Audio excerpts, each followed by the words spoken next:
Welcome to Killer Content, episode 7.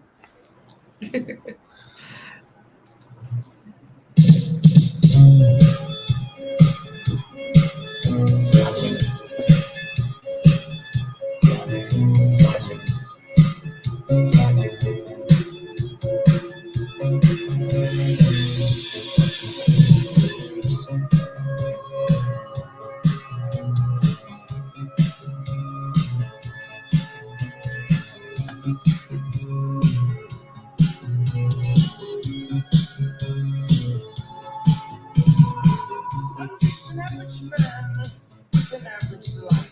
I work from 95. Hell, I pay the price. All I want is to be left alone. You Leslie. should have started it off at the chorus. I know. I I always feel like remember somebody's watching me. I planned on starting it at the 30-second point, but I fucking totally forgot once I hit play and I killed it. Yeah. But that'll be just looks like one of many today, guys. Yeah. So, Leslie, welcome back to your show here on the Killer Content and having you back on our monthly episode here. This is great. Welcome back.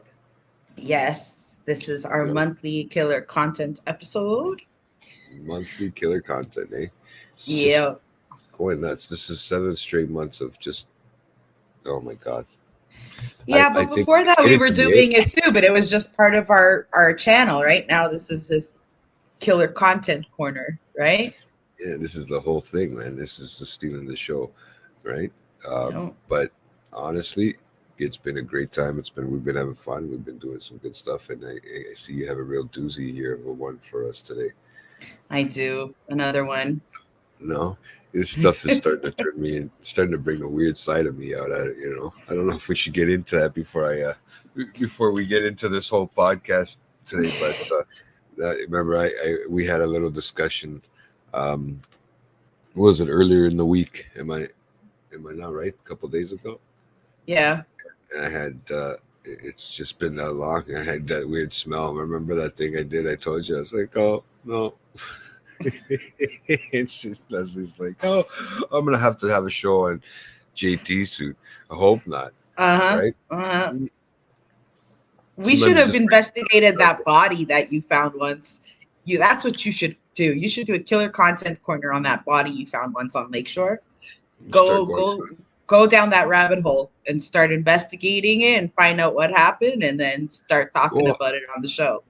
yeah, remember. Well, it was in the news. It was in the. Well, I don't know about news, but it was in the headline of some sort. They did know who the person was, right? So that was Right. kind of crazy. I remember when we did an actual episode on that, right? So Yeah. uh, it's probably way back in the beginning if anybody hasn't watched that long or been. But let me just thank everybody again for tuning in and watching and liking and subscribing to the channel.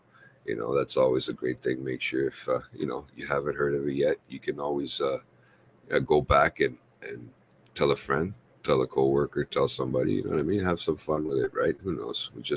We enjoy putting the content out. Leslie goes nuts and puts in a lot of work for this killer content.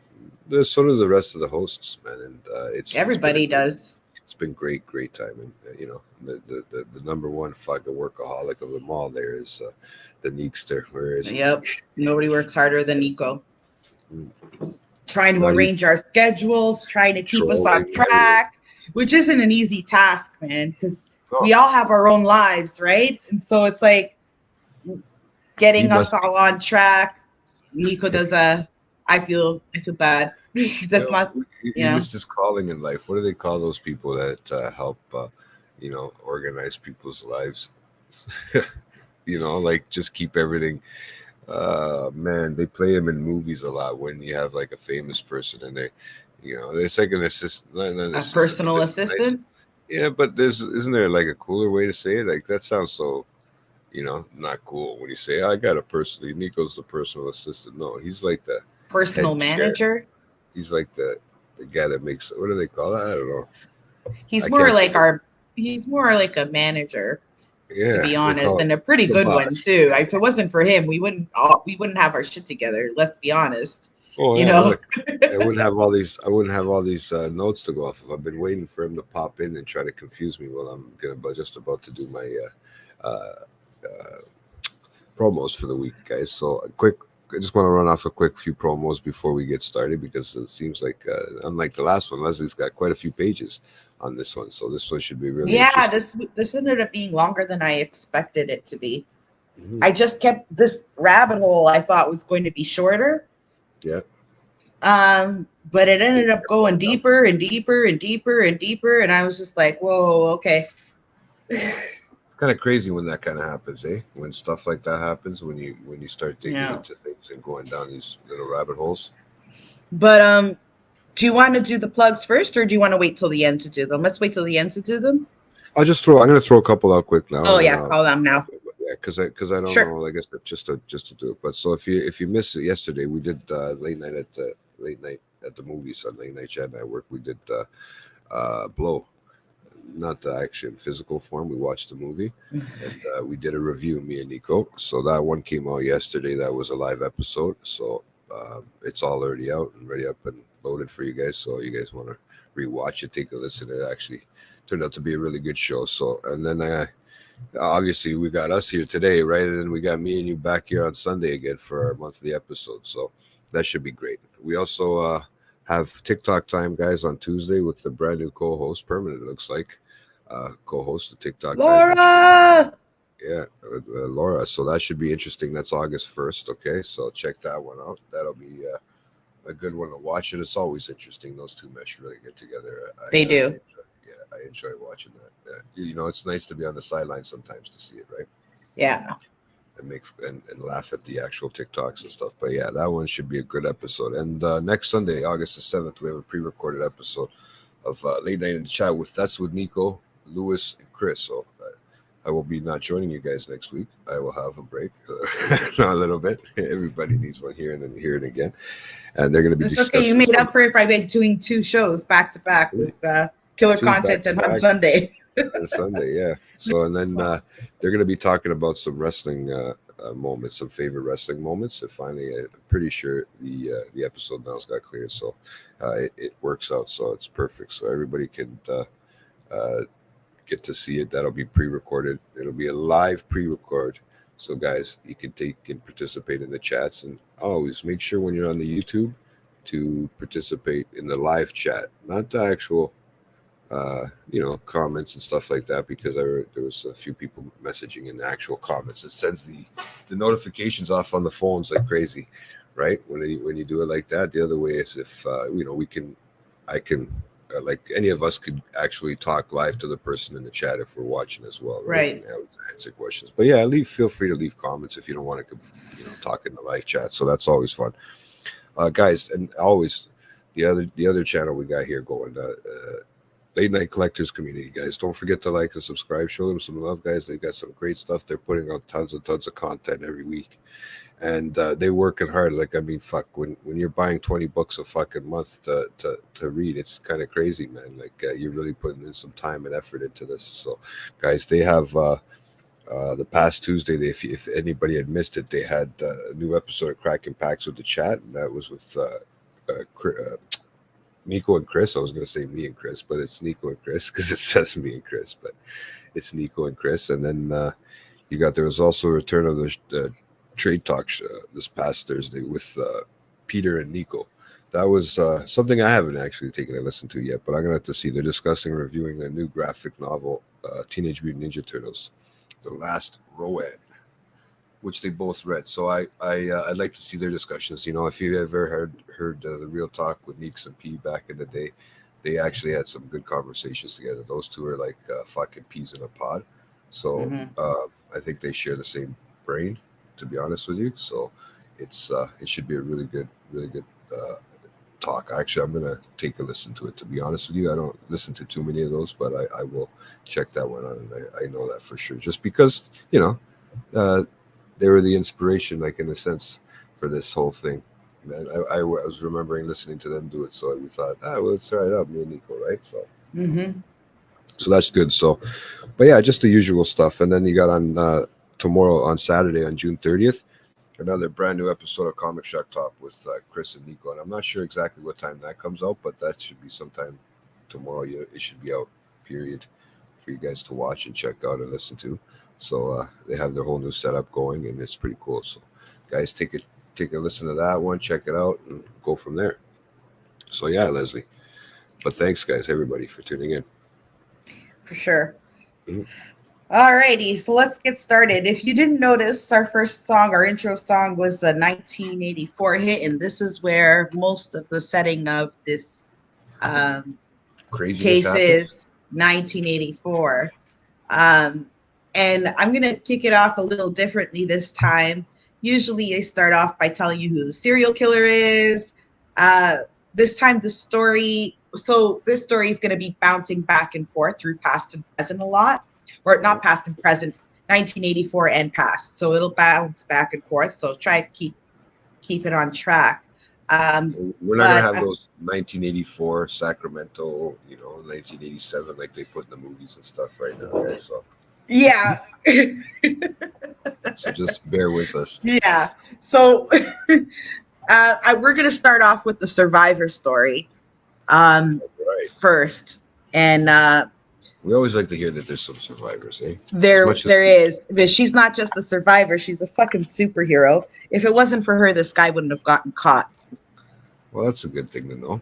Like, yeah, that there's somebody out there that's actually putting their own life at risk to help save themselves. Oh, but that's not exactly how it went. And it's okay. It still gets pretty dark and ugly before it gets better. Don't they all, though? Pardon? Don't they all? Yeah.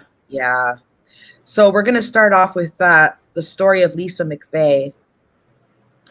And it sounds so familiar, that name. Now that you say it out loud like that, it sounds very familiar. This story is her survival story. Is actually very popular amongst the true crime community, but the serial killers isn't. Well, right? Yeah, we always said for that, once, right? Yeah. For once, right? And I don't know why, because he's just as demented as every other serial killer I fucking read about or researched about or listened to about. Mm-hmm. So I always knew her survival story. I just never knew how deep his story was. So I'm going to start off with her story. All right, let's do it. Lisa was born in March of 1967 in Tampa Bay, Florida. And as a child, she was forced into the foster care system because her mother was a drug and alcohol addict. And her mother constantly called her unlovable. When she was 14, her grandmother took her in. However, her grandmother had a boyfriend, and his name was Morris. Now, Morris was a real piece of shit. And by piece of shit, I don't mean nagging, pain in the ass piece of shit. I mean, he would point a gun at her head and molest her kind of piece of shit. Well, it is a piece of shit. Yeah, and that's when she was 14. Okay. He did this for years. Her piece of shit grandmother knew and witnessed it, and instead of putting a stop to it, she blamed her and said if she wanted to live there, she was going to have to do as he said and earn her stay. Wow. Yeah. He made her quit school and go to work at a local donut shop to bring home money so that he didn't have to. She loved her job because she found it as an escape for the horrible home life. And she called it her safe space or her safe house. When she was 17, Morris told her that he wanted to have a baby with her. Yeah. Yeah, that's a little bit creepy. Well, if things weren't creepy as enough and horrible enough as it is, this, she at this point, she felt absolutely defeated from her life. She didn't see a way out. So she made up her mind and she decided she was going to commit suicide. She wrote a suicide note and she worked a double shift at the donut shop. And after her shift, she got on her bike with a content feeling that she was going to finally be free. Now, this feeling of happiness, like it like most people who are serious about committing suicide and have made this decision and have done all the preparations, Mm-hmm. um, psychologically, they feel a feeling of happiness for 48 to 24 hours before they actually commit suicide. And that's because they feel like they're actually going to be finally free from their misery. So that's what actually elates them. So if you All look at right. it, it makes sense if you look at people like Robin Williams, who didn't have any sign that he was going to commit suicide, right? Mm-hmm. And not to his family, it just came unexpected, right? To everybody Yeah. else. But in his mind, he already knew that he was going to do this, right? So it's like they're so sick of tired of suffering that when they make the decision, they make the plans, they write the suicide letters, they put everything together and they feel elated. They feel almost like this huge rock is lifting from them. So now it's November 3rd, 1984. She's got her suicide notes done. She's done her double shift. She's on her bike ride home and she's listening to the hits on her Walkman. And if you people don't know what your Walkman is in 1984, there was something called a cassette and it had two little holes and you put it in this machine, right? And it had headphones like these, right? And you pressed a button, play, and it would play your song. And if you wanted to repeat that song, you needed to press rewind and wait for the tape to rewind. And you keep pressing play and rewind until you get to the beginning of the song, Oh man, it makes me feel old when you're actually having to explain that to somebody. right? And You then know, when the tape would break, right? Or would get too loose, you needed a pen and you would put a pen through the tape and twist it, right? you're crazy. And until it would become thing again and blow the dust off of it and put it back in. Yeah. How? Oh my gosh. I've never actually heard it described, right? Like out loud like that to somebody, like in Really? a sense like that. Yeah, no, I've never heard it described like that. Mm, I maybe I take it for granted because we grew up with them. So Right. we automatically knew. It's just like kids nowadays that know the iPhones and fucking tablets and everything like that, like it's nothing. You know what I Yeah. mean? Yeah, but I can see myself having to explain to my nephews and niece, like one day if they ever ask, "Oh, what's that?" Well, that's a Yeah. cassette tape. Yeah. Like I mean, even my oldest one, I don't even think he really knows what VHS is there when you think about it, right? Yeah. Yep. Same idea, Which except instead of audio, it was visual, it guys. was It was visual. like it was like this big, right? The Yeah. first ones, they were like yay big. Okay, and you put them in something called a VCR, okay, and you press play. And again, if you wanted to rewind, you'd have to get up and press rewind, and it would go all the way back, and then you'd have to press stop and play to see if you got to the place that you wanted, right? And And then you guys, press stop again. and if you didn't know, guys, we've also turned into a descriptional thing for the 80s where we come around and we'll tell you guys what was came out in the 80s. Now all of a sudden this came into a tutorial of cassette tapes and guys, if you need to know what a cassette tape is, oh man. But yeah, you're so true. You're so right because people that could be listening to this No podcast idea. No have no idea idea. what a life without anything digital was like. Everything was Wow. analog. Everything. Wow. That's that. No, that's just crazy. Yeah. So, go on. Yeah. Sorry. Mm. So these were the hits that she was listening to. Let me get everybody who lived the time of the 80s. She was listening on Rockman these three huge hits that even today are still relevant. One is by Prince. It's When Doves Cry. Come on, play that little bit.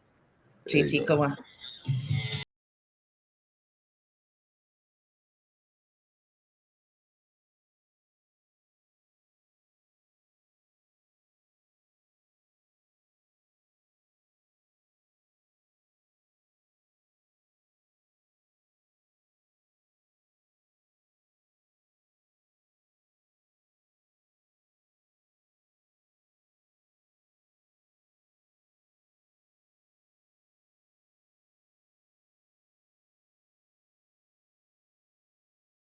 Oh, that's it for me, man. I can't do it. I gotta start dancing Yeah. soon. And then there was the great Tina Turner, fresh off getting beaten up by Ike, coming out with this big hit. What's Love Oh, Gotta Do with It? this is crazy. I don't even know where to play it on this one. This is such a huge intro. Here you go. Hold on, I don't know. You can fast forward a bit. What's love got to do with it?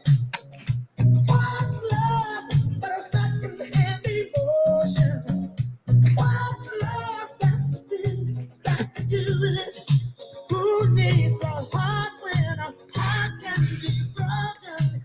Makes me A little bit of pop history on Tina Turner. Before J-Lo insured her ass, Tina Turner insured her legs. Did she? And yep, and the woman is in her 80s and she still got those fucking legs. She's yeah. Well, the Goals. insurance. Yeah. And the third song that she was listening to was this one's JT's favorite.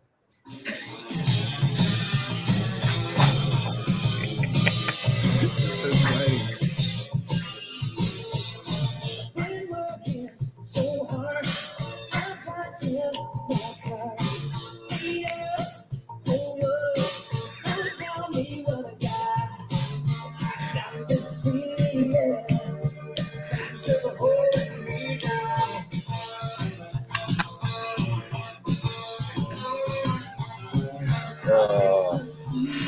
Oh, guys, I'm doing this because shit's about to turn like shit in a couple of seconds here. So, Give you a little smile you before talking imagine to the storm.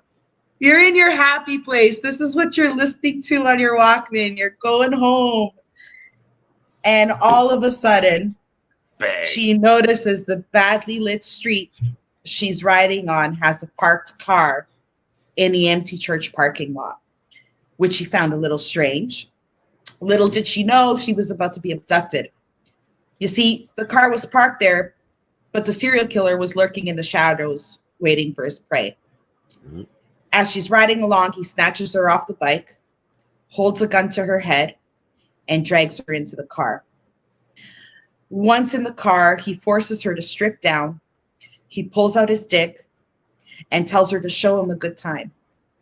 He then proceeds to tell her that if he liked it, he'd let her go. Lisa went from, I want to commit suicide that night, right to, God, please don't let him kill me.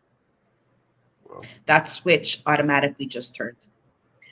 She went into a survival state of mind right away. That's all she wanted now. He bounded her wrists and ankles, and this is where Lisa gets smart. As he places a blindfold on her, she purposely clenches her face as tight as she can. So when he's done and relaxes her face, the blindfold will become loose on her face. So that way she can see through the cracks. She can't see everything, but she at least allows her to see like either below the blindfold or from top.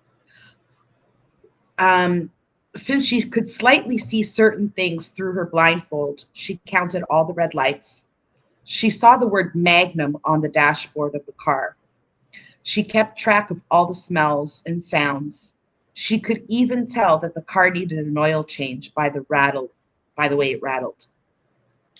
She mentally noted right and left turns so she could mentally take note of where she was being taken. Once they stopped, he had Lisa put back her clothes and walk up the flight of stairs. And of course, she counted every step. Once inside his apartment, she remembers it smelling like new, with a new fresh of coat of paint. And inside, he put her in a bathtub and he bathed her like it was some sort of romantic scene from some shitty 50 Shades of Grey like movie. I'm not kidding. Yeah, it sounds like it. Yeah. Afterwards, something triggered him and he became abrasive and demanding. And he began to rape and abuse her. Because Lisa had unfortunately had an extensive experience with rape and abuse before, she had made it through by disassociation. I don't know if you know what that means, JT, but like she completely disassociated herself from what was Which is scary. happening. So she completely blocked, stared at the ceiling, and just let it happen, right? Yeah. She also decided to placate him. She How? pretended she, yeah. Sorry, I just it's hard to even do that, something like that, to just disassociate yourself with something to that Are you extent. kidding me? I don't know how she did any of this. I don't No, know how. sounds I don't crazy. know how she survived any of this. What She happened to also, Footloose? huh? I know, What right? happened to I told you Footloose? Like, shit was you gonna get really, you shitty. just didn't even get in there. You just didn't even wait. You just threw us in, Bang. guys. Bang! Holy. Hmm. Yeah, Sorry about that. Go. I had to throw that in there because you really just you changed my whole everything. Just went from up here to just I'm over here now. Going, what the fuck yeah, did I just hear? yeah. She All also right. decided to placate him. She pretended she wanted to be his girlfriend. She told him sweet nothings. She knew she had to remain calm and collected so that he wouldn't snap and kill her. She later said that her train of thought was, I figured I was sexually abused for 3 years. What's one more time? But I'm also thinking, if I make it out of this alive, I will never let anyone do this to me again. Lisa also gave him a false name of Carol. And um, she gave him like a false story of how she's the sole caretaker of a very ill father at home. She says this to try to appease to any possible empathetic side this madman may have. She told him her father would absolutely not survive without her because she wasn't there to give him his medicine. Eventually, he ordered her to get some rest while he lay her on his waterbed. Yes, this piece of shit had a waterbed. So did I one time. Believe it or Oh, not. fuck you, narcissists. And later she heard from, Sorry, oh, sorry. I was a kid. And later she heard from the room he had the TV on and her abduction was being reported on the news. Listening to this made her finally break down and cry. And that's when her abductor comes into the room and tells her if she didn't shut up, he'd be forced to kill her.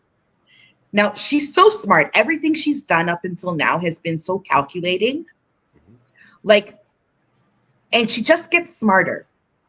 So, by him using the word forced, like, if you don't shut up, I'll be forced to kill you.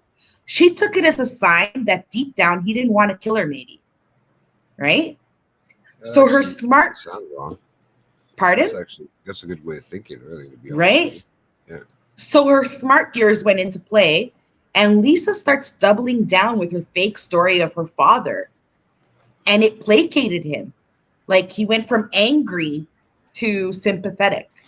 Oh wow. She even got to convince him to go to the washroom with the door shut. But once she was in the bathroom, she secretly wipes her hands everywhere she could leave her fingerprints. You name it, she printed it. The mirrors, the walls, under the toilet seat, the Wow. towels. Yeah, she did this so that if she ever escaped, she could prove to the police that she was there. And let's be honest here, even if she didn't make it out, the police would 100% know she was there regardless because she actually left purposely all her fingertips everywhere she Everywhere. could That's possibly actually a find. smart. That's a She's smart so move. smart. And she's only 17. She's Wow. so smart. Even more, she tossed her hair clip under the bed so that he wouldn't be able to notice it. So, like, if the cops went in, if she ever escaped, she could tell the cops, look, proof that I was there, I tossed my clip under the bed. It's under the bed. You get what I'm saying? She's so smart. I'll have to At check her one out then. point, right? At one point, as she was being friendly with him, she got close enough. Mind you, she is being blindfolded the whole time. Okay. Hmm. She was being friendly with him and she got close enough to him to touch his face. And since she was still blindfolded, she could at least take note of what his face felt like. She noted he had small ears, that he was clean shaven with a small mustache, bumps of acne scars. During this intimate moment, he actually asked her, what am I going to do with you now? And she replied that she knew he was a nice person, that he never meant to hurt her. Way to mess with him, mate. Right. She could be his girlfriend if he wants and even take care of him. And he said he couldn't keep her and he put her back in the car. Yeah. She thought as he put her in his car that he was going to murder her. Like somewhere. This is it. You know, he's been raping me for the past 26 hours and now he's putting me in the car. There's no way he's going to keep me alive. He's going to murder me. Right. They stopped at a gas station and he went in to take out money at the ATM. But before he went in, he said, if you try to run, I'm going to kill the clerk inside the gas station. So she stayed in the car. Like, she was so terrified. She really thought that this guy was going to kill somebody. Okay. When he gets back in the car and they drive off again, she can hear the sound of the highway and took her out of the back of, and he takes her to the back of an eyeglass store. He takes her out of the car and says, I want you to wait here 5 minutes and tell your father he's the reason I didn't kill you. And he drove away. At this point, she's still blindfolded and she stayed there for a long time. Like, she didn't know if he was going to come back. What? Yeah.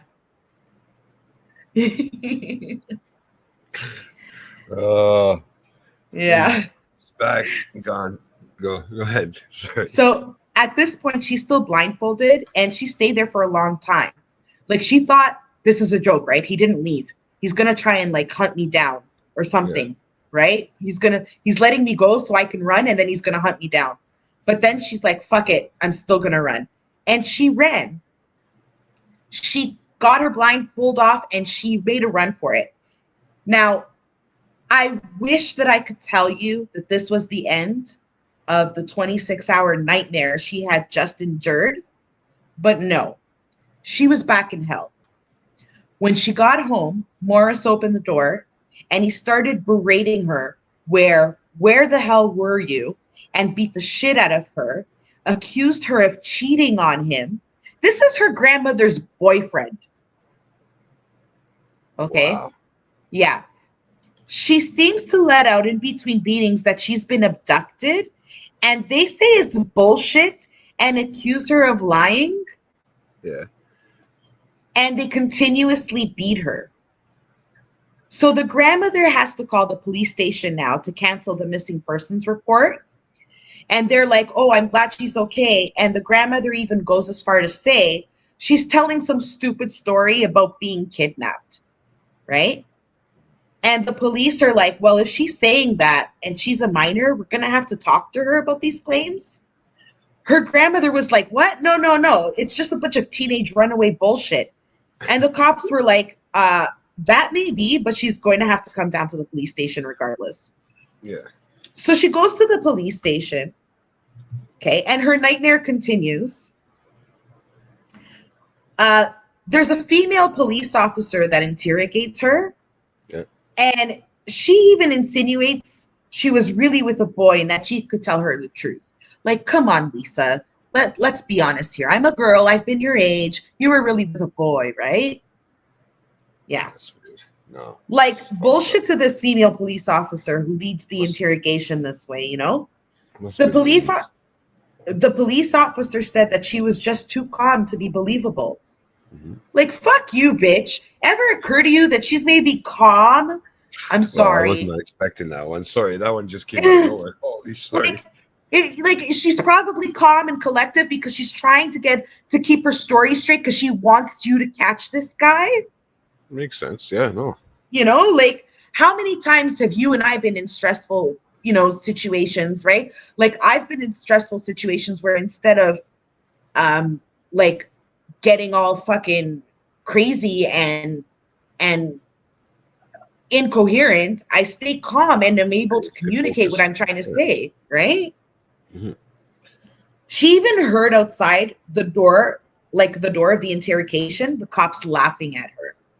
So she goes from 14 to 17 being physically and mentally and sexually abused by her fucking step grandfather and wants to commit suicide to getting abducted by some fucking serial killer, okay, and getting raped for 26 hours straight. By a stroke of luck, she was able to manipulate her way out, only to get beaten again, not believed by the people that are supposed to help her. No shit. Supposed to be close to her. Oh. So she gets so fed up with this, and she looks the cop in the eyes and says, "I'd like to speak to someone a little more intelligent and competent, please." And then she completely shut down. She completely shut down. She would not talk to anybody until someone who took her seriously would come in to talk to her. This girl's 17, JT. 17. Yeah, that's crazy. I'm thinking about that. I'm trying to think of somebody that's that age or that has that mindset, right? I mean, I guess she was forced to grow up so quickly because of everything that she was going through, right? Yeah, true too as well. But still, man, fuck, that's still traumatizing. I don't know how you would even have your mind straight. I don't know. That's why I'm calling her a superhero. No shit. Anyways, she called the new. So the police officer said, "Fine, I'll get the detective in who specializes in sex crimes to come talk to her." Well, no shit. You should have done that in the fucking beginning, you stupid moron. And then he sits down and shows him a picture of his daughter and says, "Hey, I have a daughter around your age. There's nothing I wouldn't do to protect her. I'm here to do the same thing for you." That's what he says to her. So she finally felt like someone was listening, and she completely, finally broke down and started to cry. Once she calmed down, she started talking again. She told the story from the beginning to the end. She told him the entire story, and he was astounded by her detail. And he took her seriously and said, "Okay, I believe you, and I'm going to get this right away. Get on this right away." And get on it, he did. Nice. So somebody took her seriously at one point. Well, thank God. After a Thank bunch God. of fucking bullshit, yeah. Jumping through hoops. So who were they looking for? This piece of shit, his name is Bobby Joe Long. Coincidentally, he's actually a distant cousin of another serial killer. Oh, wow. And a more popular one. His name is Henry Lee Lucas. You've never heard of him? I plan on doing him one day. That'll be an interesting one too. Bobby Long was born October 14th, 1953 in Canova, West Virginia. Well, he was quite young. His mother left his father and took Bobby Joe to Tampa, Florida. They moved around Tampa frequently, staying with relatives or rented rooms. He and his mother slept in the same bed until he was 13. His mother tended to be very overly protective and dramatic, but still Bobby Long managed to suffer a series of head injuries beginning at age 5 when he was knocked unconscious in a fall from a swing, and then he had one eyelid skewered by a stick. Yeah. At 6, he was thrown from his bicycle, crashing headfirst into a parked car, with injuries including loss of several teeth and a severe concussion. At age 7, he fell from a pony onto his head and remained dizzy and nauseous for several weeks. Concussion. He also seemed to have gotten into countless fistfights with relatives and classmates. Bobby Joe Long was born with a truly unusual condition known as Klinefelter syndrome. And this means that he had an extra X chromosome, so it's the female chromosome, causing higher amounts of female hormone, estrogen, in his system. His breasts grew during puberty, which caused him great embarrassment. Well, I could imagine. Yeah. At 13, Bobby Joe Long met Cindy and finally began sleeping in a separate bed from his mother. They dated for 6 years before marrying in 1974. He was in the Army then. He's stationed at the Homestead Air Force's base in Florida. Things went well until a serious motorcycle accident in which he suffered another serious head injury and came close to losing a leg. He claimed that after this accident, he became hypersexual. So he wanted sex like 5-6 times a day, every day. As a champion. Yeah. That sucks. Yeah. His growing and desperate sexual needs seemed to consume him. Shortly after his release from the hospital, Long devised the idea of using a classified ads in the newspaper to locate women, arrive at their houses, and rape them. He had lots of time now that he was unemployed and discharged from the army. Cindy never even suspected what he was up to, but they did end up divorced. They also ended up having 2 kids together. So he had kids. And when he started becoming a rapist. Yeah. That grabbed my attention there. Wow. Yeah. That's kind of messed up. I mean, not So- really. I mean, I guess if you apparently have these syndromes, and I can understand certain things, but yeah, but fuck. That was his early life. Like, I mean, you have all these head injuries. Mm. Your mommy is a coddler. You finally get married, and then you get into another accident where you end up in the hospital unconscious. You almost lose a leg, more head injuries, more psychological issues, with the extra X chromosome, right? Like, I mean, your entire more estrogen too, right? So your entire mental state, I can't even imagine what that shit's like. I mean, that's crazy. That's just, I don't know. It's already bad, and it's already rough enough going through puberty, let alone fucking going through that as well, right? Right. So this is the start of his rape crimes. He didn't become a serial killer right away.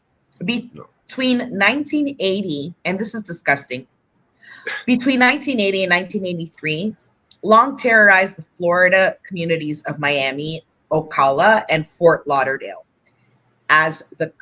He was known as the classified ad rapist. Okay, so here's another thing from back in the 80s, guys. We didn't have Amazon. We didn't have Google. We didn't have Marketplace, Facebook Marketplace to sell our shit. We had the newspaper. The newspaper actually came in paper form, and you got it delivered, and there was a section at the back where it said classified. So classifieds, and you can post their jobs if you're looking for dates, if you're wanting to sell furniture, if you want to have a good time. Everything if you want a job, like everything you name it was in the classified ads. Wow, yeah. In a newspaper. And you'd have to all throughout the paper to find the back. Okay. And then you would get a pen or a pencil and circle all of the ads that, like. Well, and now you're making me really think, because I don't remember the last time I seen a classified ad.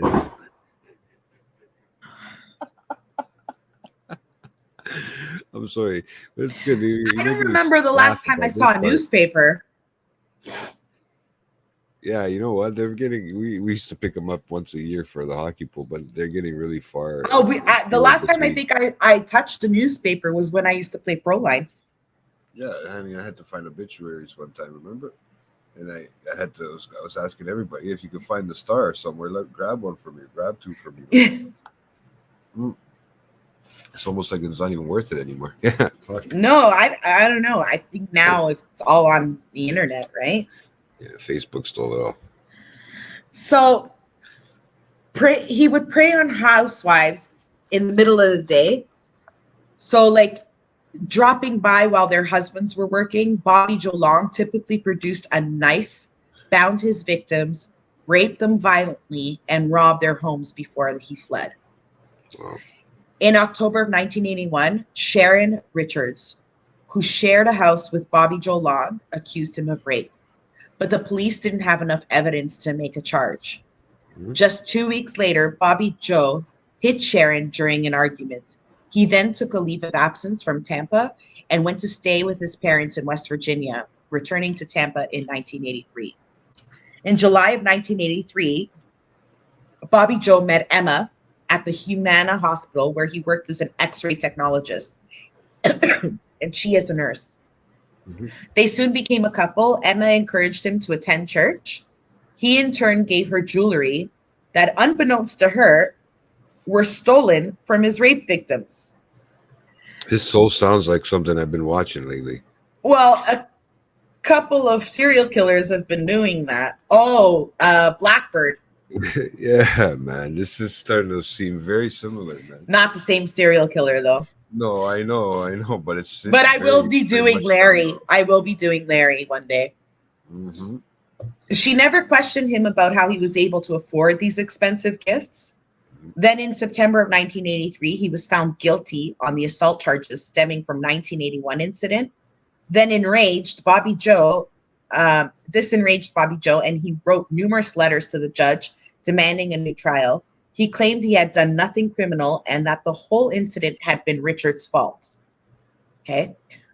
In November of 1983, Joe Long was charged with sending an obscene letter and photographs to a 12-year-old girl in Tampa. Officials had traced phone calls Long had made to the 12-year-old, and Long received a sentence of 2 days in jail and 6 months probation for this. That's it. In early 1984, Bobby Joe Long got his retrial in the Sharon Richards case, and he was acquitted of the assault charges, despite the testimony of number of witnesses against him. As he left the courtroom, he turned and he laughed at her. That's disgusting. Fucked, eh? Disgusting. Turned and he laughed at her. Yeah. So from 1980 to 1983, every day this guy was looking at classified ads, and he would specifically look for classified ads of furniture, because that meant that he had to actually go to the home to see if he liked it before he could purchase it, right? And he was window shopping. Oh my gosh. Into people's homes. And then once in there, he'd tie up the wives, because most of them were housewives, right? And the husbands were at work, right? And he would rape them and steal their shit. Oh, I couldn't get away with that nowadays. Too many fucking doorbell cameras and shit like that for those housewives that stay home.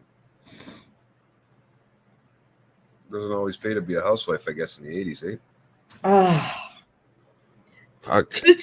So now we get to the murders, because it escalated. Now. Yeah.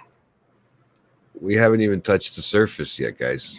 No. This guy's starting to freak me out already. Yeah. As long as we don't get into little kid stuff like the last one, I don't know. I can hold the fort on this one. Yeah, so this one doesn't have too much of little kids. Yeah. Except that 12-year-old that he tried to don't. Yeah. Okay, let's do it. Let's hear it, man. Let's see if I can make it through this. Well, I just spoke about her. He just sent her crazy. Yeah. He didn't actually get to touch her. Thank God. 2 teenage boys were walking in the early evening across a field in southeast of Tampa. They noticed a bad smell in the air. When they got closer to the construction area where the smell was coming from, they realized that the blackened thing in the weeds that they were looking at, it wasn't an animal, but it was the mangled remains of a nude woman. They ran to find their parents, and it was May 13th, 1984. The body estimated to have lain in that spot for 3 days, and it was infested with maggots, especially around the face, which made identification difficult. She was found face down. Her wrists were tied together loosely behind her back and around 8 inches apart, and the noose draped 3 times around her neck. It appeared to have been used as a leash with a hangman's slip knot. The Florida sun insects had done their damage. Captain Gary Terry and Detectives Lee Baker from the Hillsborough County Sheriff's Office came to the scene. They examined the remains and saw from the severe bruising that prior to her death, the victim had been severely beaten. The rope tying her wrists was different from the rope around her neck. A white silk cloth found under her face was used as a gag, and there was more. Her hips had been rudely broken to allow both of her legs to be pulled out at right angles to her body, a pose apparently meant for shock value. It seemed she had been raped. They also found a set of tire tracks, and that led to the out of the field, so the cast plaster impressions for the tires. Yeah. Medical examiner Charles Digg performed the autopsy and stated the cause of death, as best he could tell, was strangulation. He confirmed that she'd been raped. It was difficult to tell her race or age, but he thought that she might have been Asian. Captain Terry contacted Special Agent Michael P. Malone. He worked for the FBI, and he was a fiber analyst, and he agreed to examine the evidence. Malone located a red trilobal nylon fiber on the scarf. I'm not quite sure. I guess it's a specific type of fiber, and concluded it was probably from the type of cheap carpeting used in cars. A missing persons report on a young Asian female filed by John Corcoran appeared to match the victim's physical features. As DNA was not yet in use, her fingerprints were used to affirm her identity, and she was identified as Lana Long. The detective Ward, he also calls her Peggy. She was 20 years old, and she had worked as a dancer at the Sly Fox Lounge in Tampa. Peggy was a drug addict who was trying to raise money to return to her family in California. She was asking men who liked watching her to give her money and had met the wrong person at the wrong time. In addition, because she had no car, she often looked for rides. Long was last seen leaving a bar called Cece's. Her boyfriend was briefly a suspect for a while, but his alibi checked out. And at this point, Lana Long was just one of a number of unfortunate girls getting murdered in the Tampa area. So no one thought much about it, but within 2 weeks, her status has changed. Okay. Her status? Yeah. So that's the first body they found. Now, the fibers are very important, okay? And you'll see why these fibers are super important, okay? The second body they found was a construction worker who came across another female body on May 27th, 1984 in Lover's Lane near Plant City North of the I-4 in Hillsborough County. Sure. This is all around Tampa, guys. Yeah. And officials from HCSO arrived to examine the scene, and they soon realized this one was oddly familiar. The mostly nude woman was on her back, clad in a green t-shirt, which had been ripped up from the front and pulled back, leaving her arms in the sleeves to bind them. Her wrists had been tied behind her back, also loosely, and once again, the rope had been wound 3 times around her neck. Like the crime 2 weeks earlier, the ropes used to bind her and strangle her were different types. The leash-like rope around the neck had been partially cut off by a knife, possibly with the same knife that cut her neck and cheeks. So her neck and cheeks were cut. Among her most serious wounds was a side slicing cut to the neck, almost a foot long, that had severed a large blood vessel, and she had a massive blunt force trauma injury over her left ear. She was stabbed, strangled, and beaten to death. Whoever had done this was shockingly brutal. While this victim wore next to nothing, a bloodstained white jumper and white pantyhose were found hanging from a tree limb and were assumed to have been hers. There were also trace items of note. On her body was reddish fiber, again, just like the other one, lying near her left breast, as well as several strands of hair on her stomach and under her right hand. Prints were evident at the scene, the tire tracks, and even a barefoot print found in mud. Plaster casts were made of all these impressions. This time they had found the victim more quickly. She was estimated to have been dead for about 12 hours. Wow. The autopsy revealed that her skull had received 5 brutal blows and that she had been strangled at or near the time of death. She also had been raped. The official cause of death was determined to be asphyxiation with severe head injuries. He describes the news items that accompanied the composite drawing of this Jane Doe, offering identifiers such as being in her late teens, 5'5", 119 pounds, with dark brown hair and eyes. The faster they ID'd her, the better it would be for their investigation. So they actually put this one all over the news as opposed to the other one because they didn't know how to ID her at all. Right? So, sorry, I always get stuffy when I'm in this room because there's No circulation. yeah, and the AC, when I came in here, the AC was off and it was really, really, really hot. So I had to blast it because it's still hot It in here. makes your nose runny. I know. That's what happens Yeah. when we the temperature change. Sorry, guys. No worries. Keep blowing. I mean, your nose.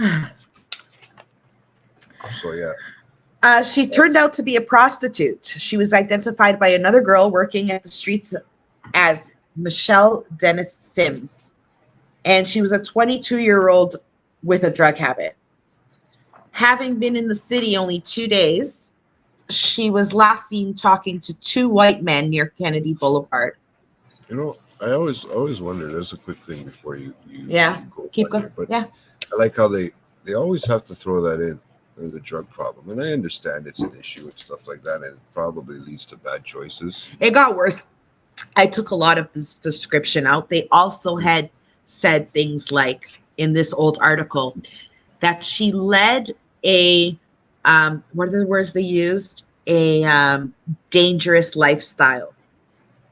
I mean, Like, that okay, might sound a little bit, I don't know, softer in Okay. the sense of being a drug. Look. I don't know. I get it. it's victim blaming. Do you get what I'm saying? I get that. You should but be I'm just allowed trying to be a think. stripper and not be afraid to be murdered and killed. Yeah, no, I know, but why do Right? they keep? Yeah, I just feel like they keep throwing. They always They throw that keep in. And they it throw these feels like a descriptions constant in, and thing. it's just It taints it's things. demeaning to the victim. You And I know, feel like it taints things towards them, regardless, because they're still a human being. exactly. Like, oh, she deserved it because she led this life. You know, like, come I mean, I on. think we all make fucking fucked up decisions, regardless. If we're on drugs. Everybody. Are you kidding me? And back in 1984, if you smoked weed, you were a drug addict. But that's what I mean. Like, and then you don't look right when they mention something like that, or they look up a stat like that, and they see that on the record or whatever. All of a sudden, their whole investigation with their eyes changes and puts them in a different perspective, and not Of always course. necessarily And the then- good one. And a lot of the times, guess what? These women aren't even like in their crimes aren't even investigated properly because the mentality is, well, she was a stripper. What do you expect? Or she was a drug addict. What do you expect? What are you going to do? We have thousands of cases like this. So what? Yeah. That means that her life was less valuable than a lawyer's or a doctor's? Yeah, no shit. I get Nobody's it. I get life it. is I more hate that. valuable than another. She's a victim just like anybody else. She should be treated that way. Or Yeah. he, right? Oh yeah, exactly. I hate that. I like Right? the way you put it, but with the victim blaming, and I get it. It's like, It's ridiculous. It shouldn't even be in the description. Had they just said the woman was found last seen at so and so with 2 other men. Well, that's what I mean. Like- They don't know their whole life story. You don't know why they You do don't what know. they did. Nor is that important. What's important is this is where she was seen. What she was doing or that's not important. That's only important to the investigators. It's not important to the news. It's not important to anybody else because guess what? Nobody else needs to know their business, right? You just need to know this is the person. Have you seen them? Have you not? Do you know them? Do you not? That's it, right? Like, I mean, it's tainting. It's I agree with you 100%. It is. It's very disgusting. Yeah. Sorry, I had to just. No, I'm glad you did. I'm glad you did because that's a strong point. Yeah.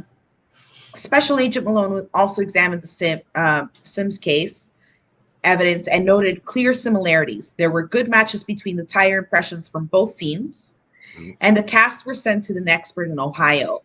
And he said that the right rear tire was a Goodyear Viva tire, while the left rear was a Vogue tire, an expensive tire exclusive to Cadillacs.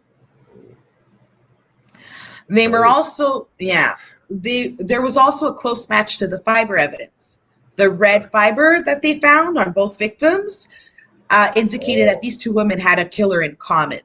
So this is when they see that, the fibers are the same, the tire tracks are the same, and we might be working with the same person here.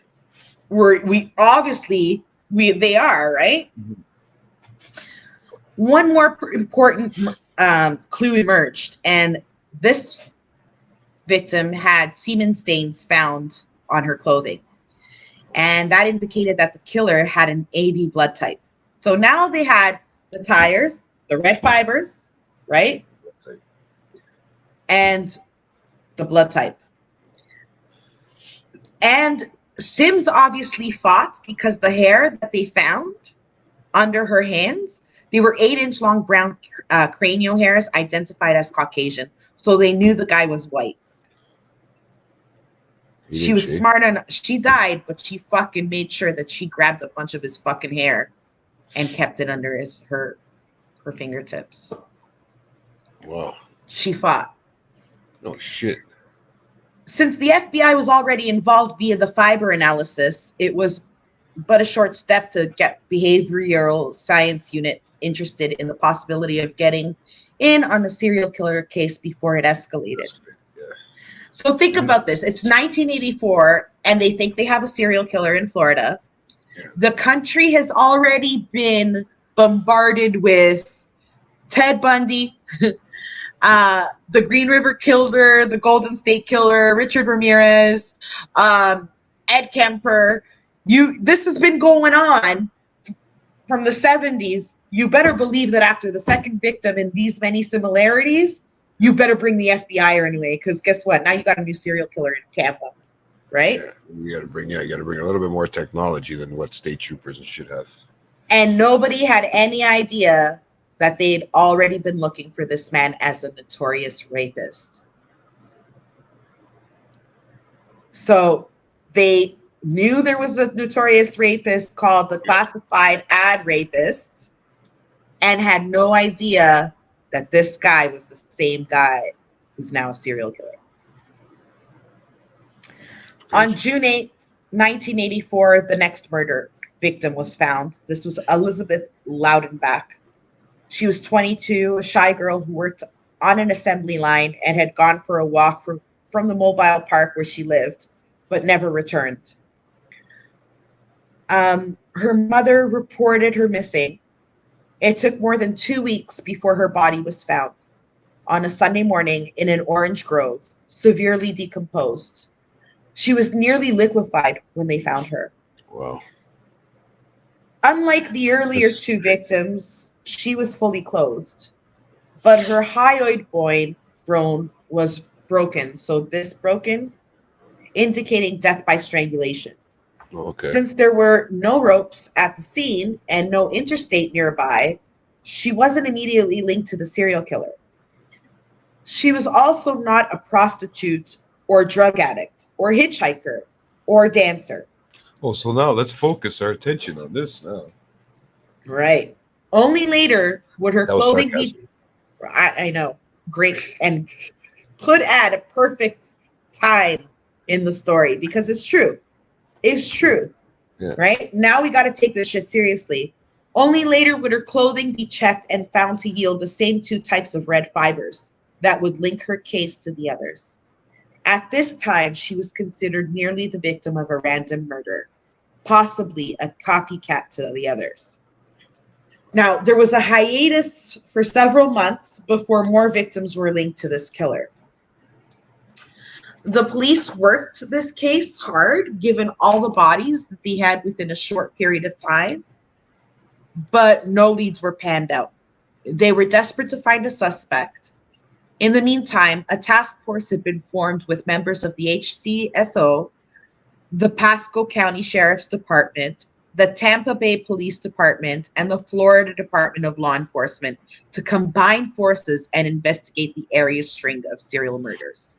Wow. So they started taking it that seriously, like finally, like all these 4 different states, city, and federal police departments finally got together to investigate this and start going. Yeah, Their take 'em first on. meeting, their first meeting took place on November 14th, 1984. All the cooperating homicide and sex crimes detectives learned that the FBI lab had processed the Lisa Mcvey evidence and found the same red fibers evident in the other serial murder cases. So they found Lisa survived Yeah. because she was smart. Yeah. Okay. She got away. She went to the police. They didn't want to believe her until someone in sex crimes believed her. And he sent that, had she not been that smart, right, to get away, to manipulate the fucking serial killer and get away, they would have never caught this guy. Because when the sex offender's police officer took her clothes that she was wearing, they found the same red fibers. So now she was the point 2 of interrogation. What did he look like? What was he driving? Where did you go? What do you know? If it wasn't for her saving herself, Thinking of all that would've- shit, like I'm. like how do you think of all that stuff? Well, I mean, I guess coming out of a weird time too in the States with a lot of the, back in the 70s and 80s, there was a lot of stuff like that, right? Serial killing and stuff going on because, there's no way to track people and get a hold of people and stuff like that. So, maybe could have been something like 101 that she wanted to practice on or that she thought of in her head, like, because it was like, okay, if I'm going to be by myself and walking around or something like that, and if something ever does happen to me, I know what to do. Maybe, just good knowledge of how to, remember things and how to, try to save your life, to be honest with you. Fuck. So they now, ultimately save others. pardon? Hopefully ultimately save others, right? They now had good information about the killer, including a description of him, his car, his apartment, and his bank. Because remember, she remembered the time that they stopped at the gas station, right? So he can go to the ATM machine, right? Okay. The profile had come fairly close on several points, but more important, the place where Lisa had been released had given them a good sense of where to be on the lookout for the red car. All this information was thanks to Lisa. Straight up. Now, even as Lisa was telling her story, he was at work again on his next victim. A woman who willingly got into his car. She fought him, so he strangled her, and then he drove around with her corpse. He even stopped for gas with her body still in the front seat, but no one noticed. He then took her out of the countryside and just dumped her body. I'm not kidding. A dead body in the front seat. Well, he had just killed her. She was fresh, right? She's taking a nap. Looks like she's probably taking a nap. Yeah. Wow. That's ballsy. Right? Yeah, I guess when you feel like you're getting greedy now, you're getting away with all this shit. So you start to get a little bit more ballsy. So now came his takedown. On November 15th, Detectives Wolf and Helms were on cruise patrol in Tampa when they saw a red Dodge Magnum. Okay. Remember, they're looking for a red Magnum because she, through the blindfold, saw the word Magnum on the front dash of the car. Okay. So remember? Yeah. So that's how they knew exactly which car they were looking for now, right? They pulled the car over and they checked his license. The man's name was Robert Joe Long. His address matched the area that the police were searching for the killer's apartment. The car's interior also matched what Lisa Mcvey had described. They approached him and told him that they were looking for a robbery suspect, so he cooperated and let them photograph him. He was visibly relieved when they let him go. Now that they had information for leads, the task force checked the bank transactions and found that Long had made a withdrawal at precisely the time McVey said her abductor had made the withdrawal. So they're crossing their T's and dotting their I's. They want these charges to fucking stick. No, they're going to get everything. There's And no reason. Yeah, no half reason of this evidence wouldn't have been available had Lisa not given it to them. Right? Oh, yeah, got out of there. That's crazy. Yep. They then examined Long's criminal record and found that he was currently on probation for an aggravated assault in Hillsborough earlier in 1984. They put surveillance teams on him and tapped into his phone line. They then got a vehicular search warrant and arrest warrant on the charges of kidnapping and sexual battery. In preparation to take him, they put together 4 teams: an arrest and security transfer team, a vehicular seizure and search team, a resident search team, and a neighborhood survey team to interview Long's neighbors. That's a lot of resources, right? Yeah, no shit. A swarm of cops grabbed Long as he came out of a movie theater and placed him under arrest. Then the other teams went into action. Once they had Long, just watching a movie, right? Gets out, boom, you're arrested for battery, kidnapping, and assault. Watching Footloose. Yeah, maybe. A swarm of cops grabbed Long as he came out of the movie theater, placed him under arrest, and the other teams went into action. Once they had Long's car, they removed a sample of the right floor carpet and sent it to the FBI for comparison. They confirmed the fiber match. In Long's apartment, which looked as Lisa exactly had described it, detectives located her barrette that she left under the bed. They found plenty of photos of nude women, including photos that Long had taken of himself raping some victims. They also located pieces of female clothing. Long signed a consent to interview form and was interrogated by detectives Latmere and Price. During the course of this interrogation, they learned that Long was an unemployed X-ray tech who lived in Tampa, once married with 2 children. He had been divorced for 5 years, and his former family lived with their mother in Hollywood, Florida. He quickly admitted to kidnapping Mcvey, to having sex with her many times. Yet he added that at one point, Mcvey said that she did not want to leave. Like, let me manipulate the story. She was there willingly, I'm sure. No, but yeah, well, obviously to get away from to what's going on, you're gonna say that, right? I would think, right? Yeah. He claimed that he had unloaded the gun and put the bullets in the trash so he wouldn't be tempted to hurt her. About the blindfold that Lisa wore, Long said that he had fashioned it himself 2 days before the abduction, just in case. Long said he did not use drugs, rarely drank, and did not suffer from memory loss. The interrogators then brought up the subject of physical evidence. They told Long the many kinds of evidence that they can be gathered at a crime scene and showed him photos of the 5 known murder victims, asking if he knew them. And he replied, nope. He asked to use the bathroom. When he came back, they again started talking about physical evidence, specifically the left rear Vogue tire on the tire tread impressions. Then he began to understand. He wasn't just there for Lisa. So his response was, I think I might need an attorney. Right? Rather than end the interrogation as required by law, Latmer urged Long to be honest because they already had a case against them through physical evidence.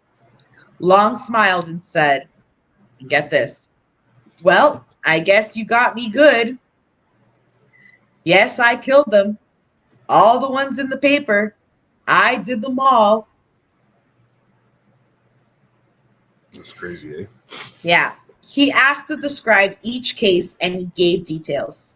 He realized that he'd set himself up when he had not killed Lisa Mcvey, as he had done with the others. Had he killed her, this guy would have been at large still. Right. So he says, I knew when I let her go, it would only be a matter of time. I didn't even tell her not to talk to the police or anything. I just didn't care anymore. And I wanted to stop. I was so sick inside. Sure. So Long confessed that day, and this is what he confessed to. He described how he had invited Lana Long into his car because she needed a ride. With Michelle Sims, he had hit her on the head after he couldn't strangle her because he didn't want her to suffer when he stabbed her. Next, he described killing of Elizabeth Loudenbank, who he said had considered letting go until she jerked me around. Okay. He'd strangled her with a rope and then took her purse and used her bank card before throwing it away. He described the killing of Chanel Williams and claimed that the gun he used to kill her was the same gun which he had kidnapped Mcvey with, and also the gun used in his earlier conviction of aggravated assault. He described the murder of Karen Disenfriend, in which he had started to strangle her in one orange grove, but had heard her dogs barking, so he put her in the trunk, moved her to another grove where he finished the job. Wow. Sugar, later identified as Kimberly Hoops, who he had left in a ditch. Yeah. Long described the murder of the girl whose remains had been found scattered in the fields. He didn't know her name. Kim Swan, whom he had picked up when he saw her driving drunk and weaving down the street. He said he hit her several times in the head to subdue her. And lastly, Vicki Elliott, a 21-year-old who went missing in September. She was walking to work for her midnight shift at the Ramada Inn. She accepted a ride, and when he tried to tie her up, she fought him off with a pair of scissors. That angered him, so he strangled her. He drew a map to direct investigators to her body. So this body, they didn't even know about. And Wow. he confessed to. His confession was transcribed and ran 45 pages long. Nice. That was crazy. That's a fucking huge fucking transcript, to be honest with you. Well, he had no choice. They had all the evidence there. Yeah. Look, buddy, we found her beret. You know, That was crazy. we That found the was prints. crazy thinking. Yeah. That was crazy thinking. Sorry, I got the runny nose too. You know what I'm saying? Yeah. In addition to the murders, Long also solved a series of rapes that had occurred in the area over the past several years. In an interview, eventually, when they were showing him all the evidence they had against him, he smiled and he proudly said, I quote, this is his quote, "It was like ABCD. I'd pull over, they'd get in, and I'd drive a little ways, stop, pull over, pull out a knife, a gun, whatever, tie them up, take them out, and that would be it." Sounds a He little bit said, like more like A, B, C, D. It sounds like more than half the alphabet, at least. What he said there, but that's fucked. He just simply said it straight up, eh? yep, and proudly, and he smiled while he said it. Well, you know what? Maybe that's something that he's fucking happy with, but that's disgusting. No. Fuck, man. So let's get in how he raped, okay, the classified ad rapist. Between 1980 and 83, he scanned papers for ads for items for sale. Long used to make a lot of calls to people who had placed ads, specifically for bedroom furniture, because one would have to try it out before purchase.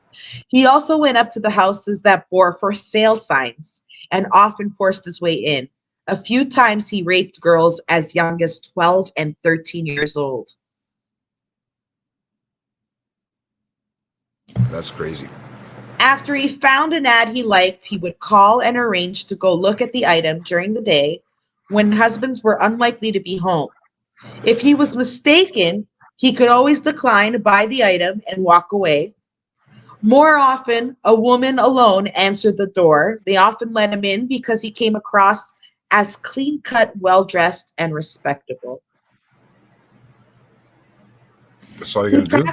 Yeah, he practiced this maneuver in neighborhoods in the counties surrounding Ocala, Miami, and Fort Lauderdale. When a woman opened the door and appeared to be alone and vulnerable, Long would pull his knife. Then he would bind the victims and rape them, often robbing the home as well before he left. And then during this confession, this guy, he's so sick. He says this, okay? A few of them got into it. So Like it was some fucking role play in his mind. Okay. And he even asked him if he minded if they enjoyed it. wow. He said that while he raped them, he made them talk to him. Most did not resist, but those who did resist, received a punch in the stomach that showed them he meant business. His exact words were, give a bitch a choice between getting dicked and getting hurt. You know what she's going to pick. Wow. Wow. What a line, though. I mean, that's pretty witty in a sense. Like, I mean, it's kind of disgusting also, but do we know how that's fucked up, man? That's a crazy line if you sit there and think about it. Like if I were living in that time Give a bitch a choice and knew that there was a classified rapist and I was trying to solve something, you better believe that every time someone came, I would greet them with a knife and say, go look at the furniture. I'm holding this knife for my own safety. I will stay this far away from you. You go ahead and do it. You're not fucking raping me. You got me. fucking cameras everywhere in your house. People. Yeah, but this is 1984. Yeah, I know. That's what I mean. I get it back then. I mean, this fuck, man. A lot of this too. Remember, had to do with fucking getting rides from people too. People don't do that very often unless it's from a company like a taxi cab or a fucking, one of those other ride sharing companies. In his opinion, he was doing them a favor because they had such miserable sex lives with their husbands. Oh, wow. He believed that had he not begun to kill, he would have kept up with his criminal activity indefinitely. To him, it seemed foolproof. He got a kick out of seeing himself described in newspapers as the classified rapist or the ad man rapist. See, this is why we shouldn't be giving nicknames to these criminals, because that's what they want. They want the whole like, oh, look, I'm the classified ad rapist, like they want that sort of attention because their demented mind works that way. Yeah. Normal people don't want that attention. That's why they're not criminals. They don't want to be known as criminals. They get offended if they're being accused. This is the way the normal mind works. Serial killers, they don't think that way. They take pride in what they do. Yeah. Although the police dated the first of these rapes to 1980, Long actually claimed he had started using this method from 75 or 76. And he said, another quote, mostly I did it for the thrill of it, and especially like the intimidation factor. In 1981, he had actually been convicted of rape, but in an appeal, he claimed the discovery witnesses who affirmed that the alleged victim had actually given her consent to have sex. Long was let go and continued his attacks. He appears to have raped at least 50 women, with some estimates going as high as 150 after he confessed. Wow. Yeah. 150. That's fucking unbelievable. Yeah. Once he confessed to all of this shit, right, investigators followed the map that Long had provided and discovered the 9th victim, Vicky Elliott. Her skeletal remains were found with a broken hyoid bone, and the scissors were found in what would have been the vaginal cavity. A positive identification was made from her dental records. They also found tiny red fibers that definitely linked her to Long. A missing person report of Virginia Johnson matched the description of the unknown victim. A heart pendant found on the corpse was linked to her, and she was positively identified by her dental records. The knife mostly likely used in the Michelle Sims murder was discovered in Long's apartment and was cataloged as evidence. After a grand jury hearing, Bobby Joe Long was charged with 8 counts of murder and sexual battery and 9 counts of kidnapping, with 1 count of murder pending for Virginia Johnson, which was decided by the Pasco County's grand jury. He was also charged with violating his probation for aggravated assault. Because of the murder charges, he was refused bail. Then other bodies were found. That's crazy. Then other More bodies. bodies were found. We're not even Yeah. over, guys. You thought that was it. On November 19th, 1984, a woman's corpse floated up the Hillsborough River. She had been strangled with some type of device. She was never identified, but she fit Long's profile. On November 22nd, 1984, another woman's skeletal remains were found. She was identified as Artis Wick, and her remains were at least 6 to 8 months old. Her hands were bound with her, and her death is attributed to Long by the FBI and the HCO. Although he never confessed to the crime and he was never charged, police believe that while she was the last victim found, she may have been the first to die. Long was formally charged for the rape and robbery of Palm Harbor woman, and he was suspected in many more rape cases. After each murder, Long would go home and sleep deeply. And when he awoke, the entire incident seemed more like a dream than reality to him. Then he'd go purchase, This is Yeah. so like what we're watching. Yeah. Then he'd go purchase a newspaper to read about it. He learned more about each of his victims. He came to hate these women, believing that as sluts, they deserved to die anyway. Yet he didn't want to stop what he was doing. Yeah. Finally, Long's case came to trial several times. So this guy went to trial, was sentenced, and he kept appealing and appealing and losing and appealing and losing and appealing. Like the torture these families must have gone through, and these rape victims and these survival victims that must have gone through every time he fucking appealed. Like, disgusting. Yeah. In the end, no jury accepted the defense's psychiatric testimony, which was basically, this guy had a bad mental history due to all the falls he had on his head. By the time Florida was done with Bobby Joe Long, he had received 2 death sentences and 34 life sentences, many of which were reached in a plea deals. So when he did do appeals, he would actually get more life sentences added on. Wow.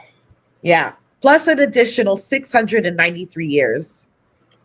After his first death sentence, Long left the court whistling a tune. So he got sentenced to death and he left whistling. Yeah. That's just sick. Yeah. So Wow. Long died via lethal injection on May 23rd, 2019, more than 30 years after his conviction. His final meal was roast beef bacon, French fries, and a soda. In Canada, we call it pop. Lisa was present at the execution. Yeah. Lisa was present at the execution, and she said the following to him. Bobby Joe Long, hear me loud and hear me clear. Hear my roaring voice. May God have mercy on your soul. Long overdue. The reason I say thank you now is because I have forgiven you for what you have done to me. Had I not forgiven you, I might as well have been in my own prison without walls. I'm glad she got to say her last words to him. Okay. Yeah. And that wasn't that long ago. Yeah, because Florida still has 2019, just before the pandemic. Yeah, they still have the death penalty, no? In some states. A few of them. Some states, not all states. Florida's one of them, though. Oh, yeah. Florida and Texas. They take pride in their guns and their fucking alligators and their fucking death penalty. Yeah. So, where's Lisa today? After catching Bobby, the police suggested to. So there's some more bullshits that happened to her. Okay. After catching Bobby, the police suggested to Morris, like her grandmother's boyfriend, that Lisa go through post-trauma counseling. And of course, shit-faced Morris said no. And when police went back to talk to Lisa, she finally confessed to the police what her home life was like. Wow. They arrested, they arrested Morris, but not Finally the had the balls. grandmother. She finally had the balls. Yeah, Bro. yeah. She's like, fuck, I fucking confessed about the serial killer and they caught him. I might as well confess what's been going on in my home, right? But they didn't arrest the grandmother. And Lisa today, in an interview, she said that she feels like her grandmother should have been arrested too, because she enabled it, right? She's an accomplice. Yeah. Lisa then went to live in a runaway home where relative of hers went to get her afterwards. She finally had a good, loving home with them. And today, Lisa is a police officer working in the same department that found and arrested her captor. She specializes in combating sex crimes and working to protect children. She also works as a middle school resource officer and uses her experience to teach other kids of potentially dangerous situations. Way to take a shitty life and turn it upside down, eh? And use it for good, right? Fuck. I mean, this woman, crazy. she could have had, like, she could have turned to drugs and alcohol like her mother did to cope with her fucking life. Yeah, but she didn't. But she didn't. She said, no, I'm going to take the shitty first half of my life, because literally from the day she was born until she was 17, she had shit handed to her. Shit handed to her. Literally. Oh. Yeah. Like, come on, can you imagine? First, you're verbally and physically abused by your drug-addicted mother. Then you go into foster care and get abused there. And then your grandmother decides to take you in, and her boyfriend rapes you at gunpoint for 3 years. That's unbelievable. What a story, no? Right? And then you finally say, fuck my life. Looks like I'm just doomed for shit. I'm going to end it. And a serial killer abducts you and rapes you straight for 26 hours. You think you're going to die, and you turn it around. You're smart. You're the bravest woman, 17-year-old woman who's ever fucking lived is that woman. 17 years old. And she fucking took all this horrible, horrible life by the balls and said, not anymore. I'm done. And she fucking proved her way through, caught a serial killer, and is now living her life protecting and serving children. That's amazing. In the same precinct her captor was arrested in. If that's not inspiring, I don't know what is. You know, that actually turned out to be a good, you know, at the end of it all, that actually turned out to be a half decent story. I mean, it was fucked up for that little twist in between, but with all the killing and all that, that's crazy, man. But there's so much besides this whole one person that survived sort of thing. It's really, well, you know what? I don't know. It depends. I mean, it really sort of sounds like the one we're watching. It just really does. You haven't watched the latest one, so you don't know. But I don't know if you watched it. I did finally see the episode, the latest one. It was a great episode. I should do that case actually. Huh? Should I just shave right down here? I think you should shave it all, because right now you look like a serial killer. But what happens if I just do it? What did he call it? Oh, not sideburns. Just whatever. You know, do whatever you want. I don't care. I'm not your mother. Hey, they're burn sides. I gave you my opinion. Oh wow, this is. But yes, that Mcvey there.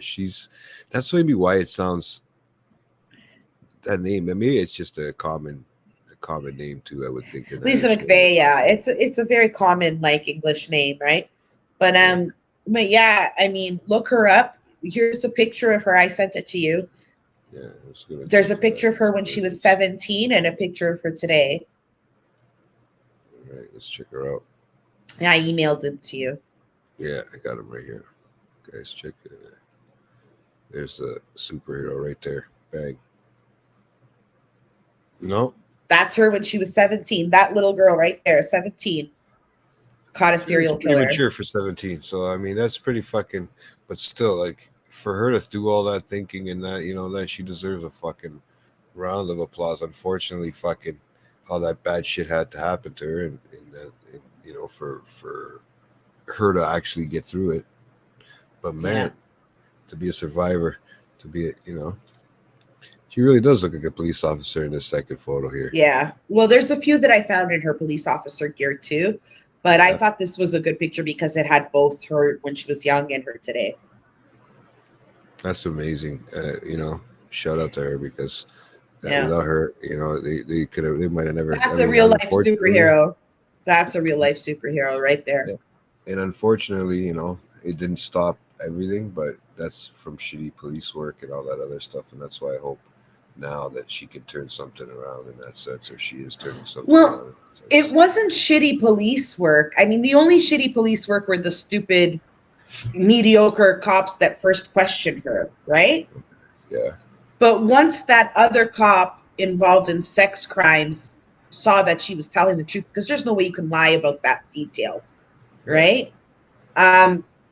They were like, okay, yeah. And then when he submitted the clothes in and they found those fibers, the cops were already investigating these random murders, right? Yeah. So then they sent it to them, and that's how they started getting close to catching him. But I think the police work in this case, minus those idiots that interrogated Lisa first, right? Mm-hmm. Was actually really well done. Well, considering a lot of the cases that we've gone through so far, and a lot of the shitty police work we've seen in the early days in the 60s and the 70s and all that crap. Well, this is also 1984. Think about it. They don't have the DNA. They didn't have the DNA testing that they did today, right? Yeah, but it's also progressed from like the 70s when we were doing the serial killer. A little bit, but they still had to rely on. So DNA testing in the 80s, you could identify someone's blood type, but you couldn't identify their genealogy. Do you get what I'm saying? Identify like gender. Well, if it was semen, yeah. Obviously, that comes from a man. No, but I mean, if you just had her blood, I'm saying. I don't know. I don't think so. I don't think that the DNA at that time could be tested. Chromosome tested. Yeah, genealogy tested. Like you couldn't, like their chromosomes couldn't be tested. Their genes couldn't break it down that much. Not like today, like how they found the Golden State Killer, right?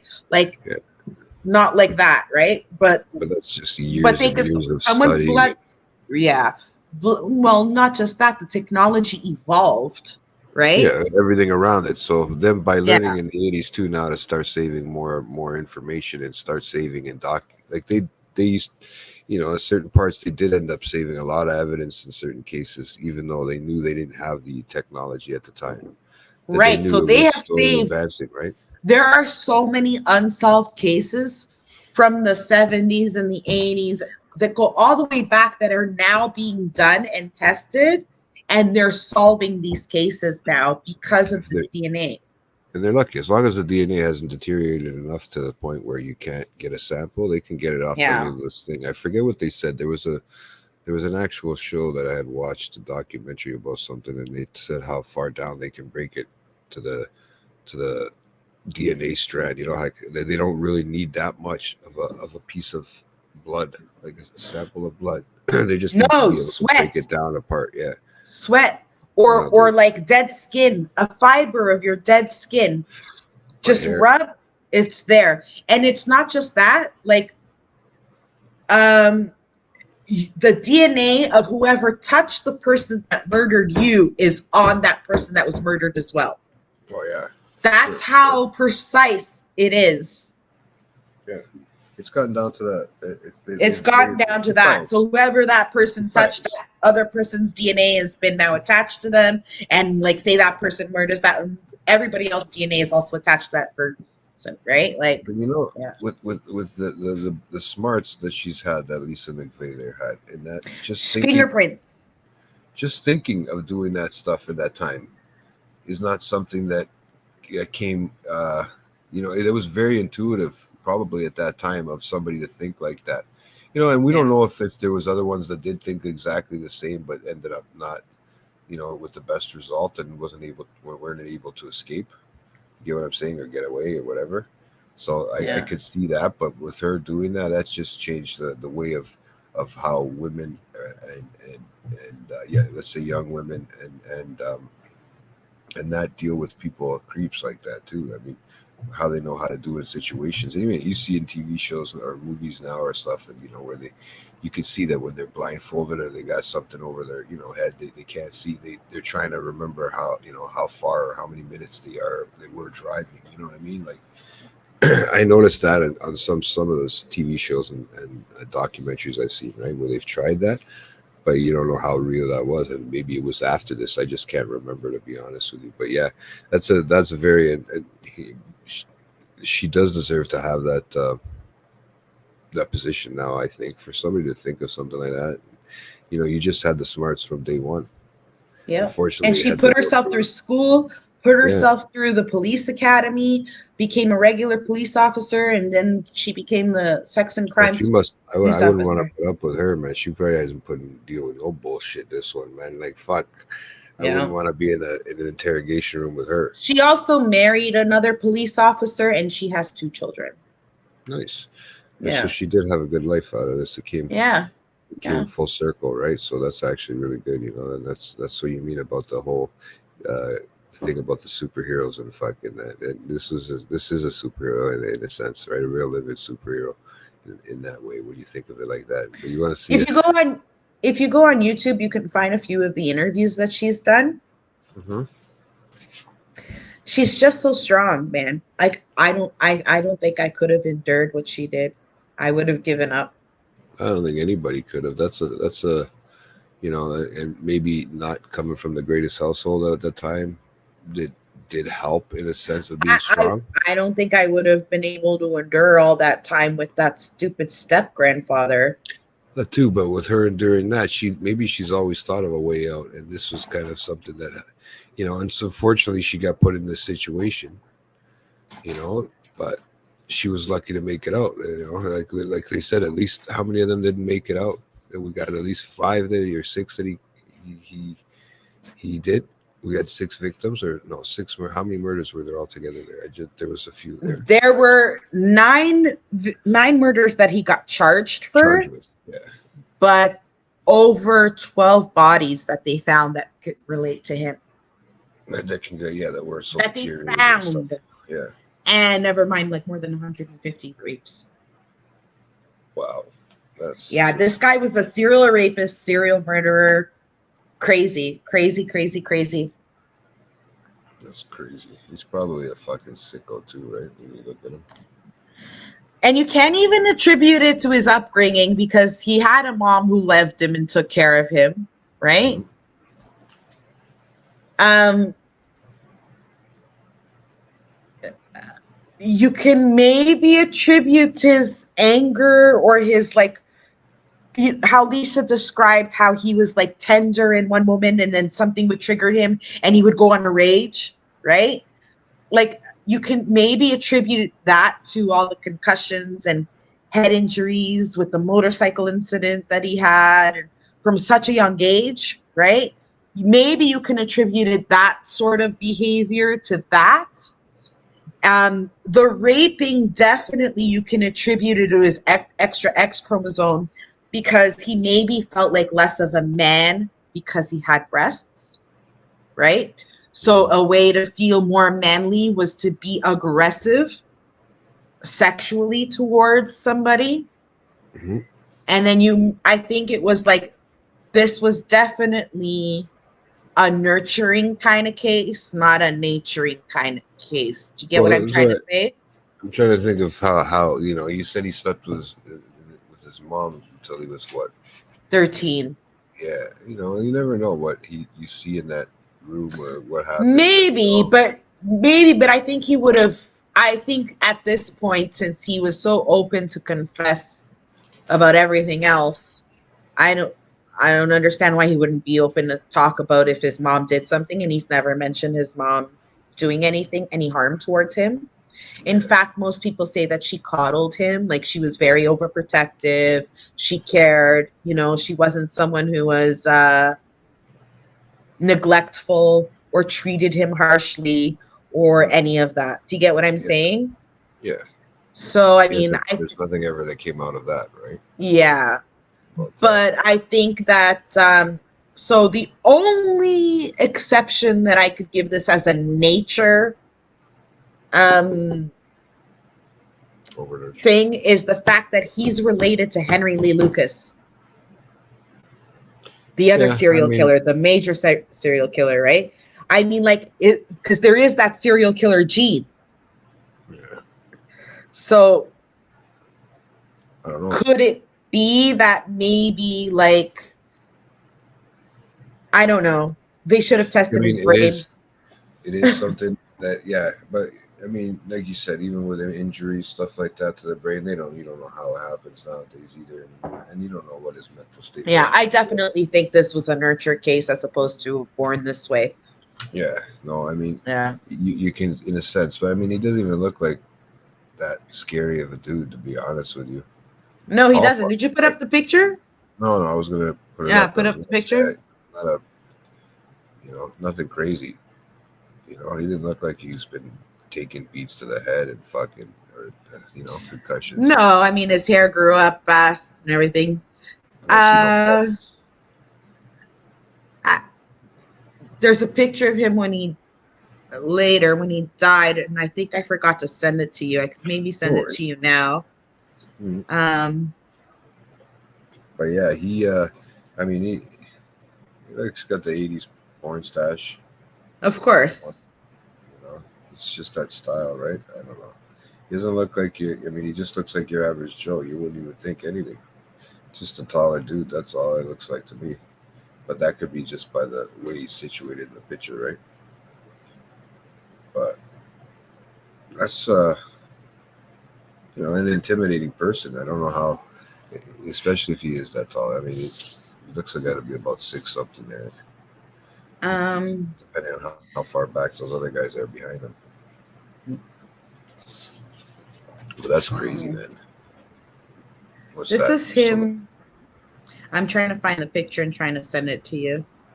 no worries. But yeah, I don't care to have this guy on the screen. Put the Yeah, who superhero gives a back up. fuck? Yeah. You know? I'm trying to find the picture. Bobby Joe, because like every time I go click on it, it gives me a Yeah. video, and I don't want to see a video. Hold on. Oh, that's the video. There you go. Is it there? Yeah, I'm sending it to you now. Let's take a look and see what we can find. Da-da. But yeah, no, this is a. I really. This is him just before he died. Like, I just sent it to you. Yeah, give it a sec. Email's not that fast, I guess. Oh, hold on. Where'd you send it to my messages? My text? Yeah, it's your phone. I sent it to there your you go. phone. Hold Just on. felt out of my ass vibrate, yeah. Oh, there it is. I see it on the phone. It doesn't look much different than Yeah, can you put it up on the screen not for my phone. I just took it off there. or send it to your email? Can you send it to your Oh, I email just via your phone? deleted it from my thing. There you go. Sorry about Okay, that. let me send it to your email. Hold on. Yeah. But yeah, I mean, he pretty much looks similar there too as well. But Yeah, but that's him just before he died. yeah. I mean, he's just an older. He didn't even look to be that old when they put him to death, eh? Not that I'm giving it any better thing that he was young.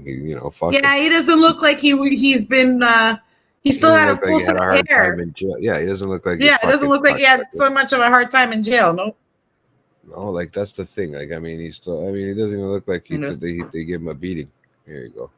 And then, I mean, he doesn't look like roughed up at all. He just looks like he's No. just. He knows he's going to sleep right now for a long time. Yeah, he looks a lot better than the other killers that we saw before they died. Yeah, no shit, eh? No, but I really don't care to have his picture up there. So No, fuck him. yeah, fuck him. Like they Yeah. said, we like the superhero herself. Superheroes. Yeah. That's it. That's the way we do it. They don't even, you know, if they ever go through my email one day, your email or whatever, if we ever get in trouble or something, I am on the RCMP's #1 watch list. I guarantee you, because I don't just have pictures. I've got researched articles on all these serial killers. So I found something. They this is are your watching me. Dead on, they're watching me. I know they are.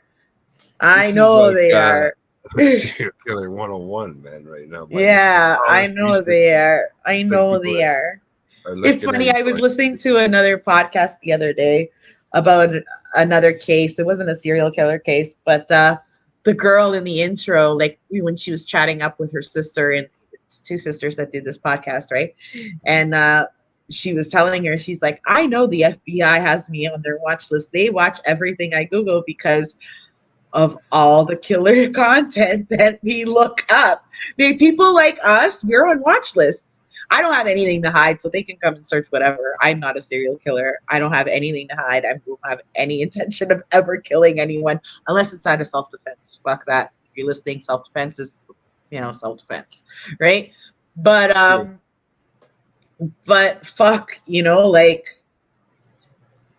It's crazy when you think about it. yeah. The amount of stuff that you've had to go through and just go through the research and stuff. Fuck, man, you'd be able to plan out the perfect crime. Yeah.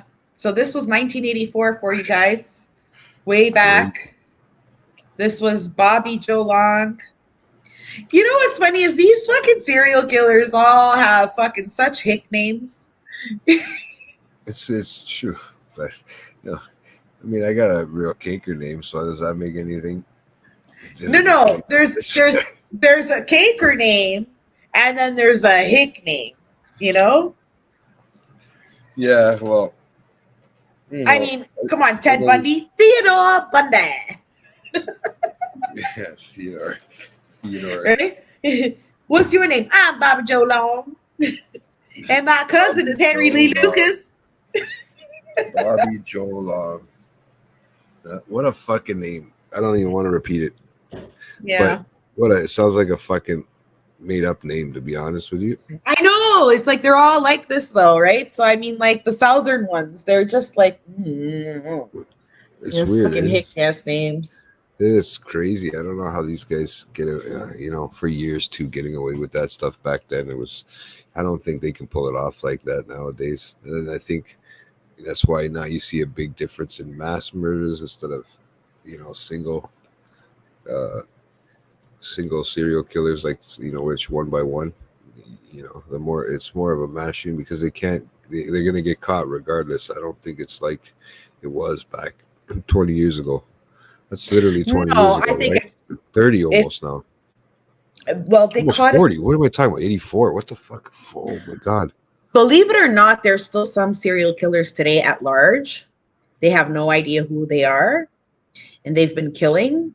There's especially the one from the Long Island killer that I recently started listening to. They figured he was a serial killer when they started finding a whole bunch of dead female bodies off the shore of the beach in Long Island. All these women in the same spot. Huh? Yeah, where do they all come from? Like, that's kind of fucked up, right? Right. So now they've put, like, after doing autopsies and criminal investigations on these bodies, they figured they were all homicidal. They were all homicides, and they were all dumped in the same spot. So that's the serial killer, right? So they just don't know who's doing it, right? It's been, and they've been looking for him for the past 7 years, right? And they can't find him. They don't know who he is. And there's a lot of cop cover-ups too. So I think there's some like That was the one fishy business. we watched, right? Isn't it the one we watched when it We was the listened web to series or the that web series? podcast series that we listened Yeah, to. I listened yeah. to a podcast series. I don't know if you'd I thought listen to it. I thought I seen something about that on an actual documentary. No, this is a podcast. Oh, it might be on a show too now. Yeah, I thought I seen it on TV as well. Yeah, I don't know, but it's like, and they still have no idea who this fucking guy is, right? So obviously he's getting away with something. And then you have like a couple down south too, never been caught, don't know who it is, but it's a lot more they did find one serial killer who started killing in the span of 2 weeks, random homeless people in New York. He started in Philly and then ended up in New York, and like the cameras caught him just going up to a random homeless person and shooting them and then just walking through, right? So he did this to like I think six people, Mhm. right? And they caught him, but because of the cameras, right?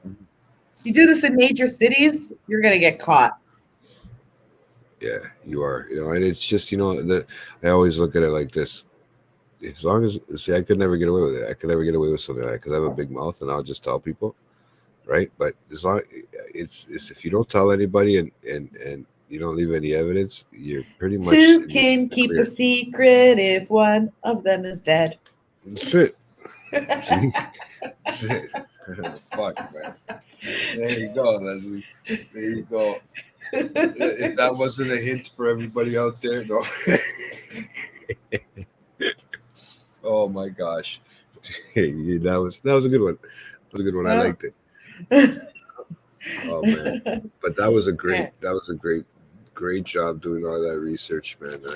Thank you. I did not Great. I knew of Lisa's story. I did not think I would find as much as I did on Bobby Joe. Now, Rob sent me a really interesting case that I want to do, and it's about Nico is going to say there is no such thing as the mafia in Canada.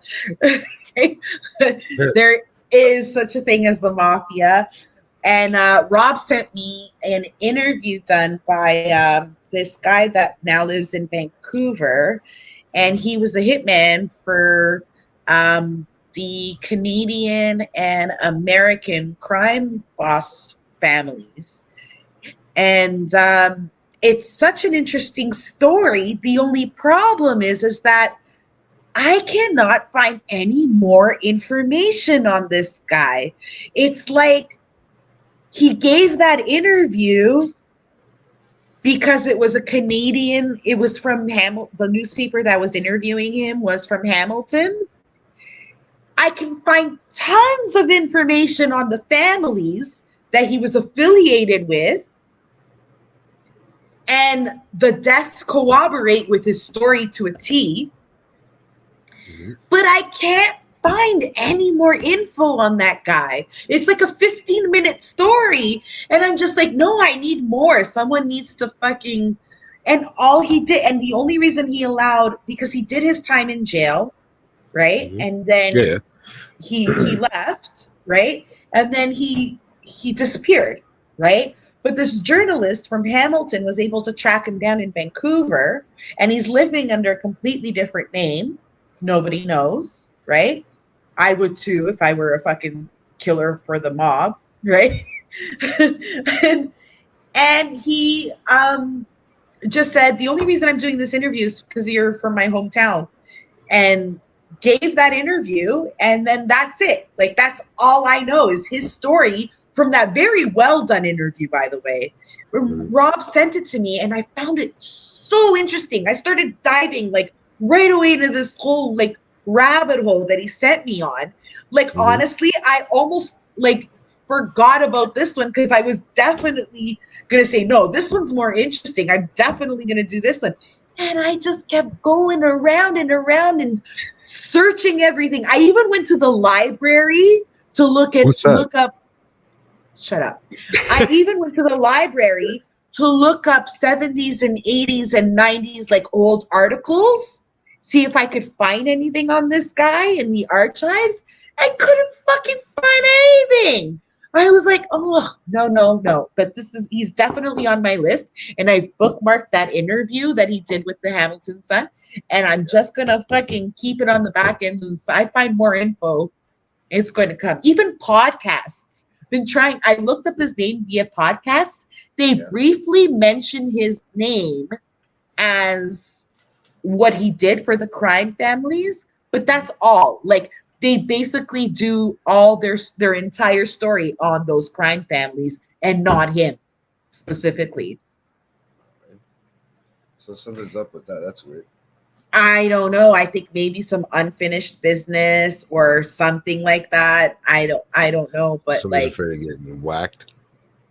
yeah, well, he did whack the head of a crime boss for another crime boss in Hamilton. Yeah, it was crazy. But yeah, it's definitely a fantastic story, and I'm still diving under that, rabbit Seeing if you can hole. find stuff. Yeah, because there's tons of info on the fucking.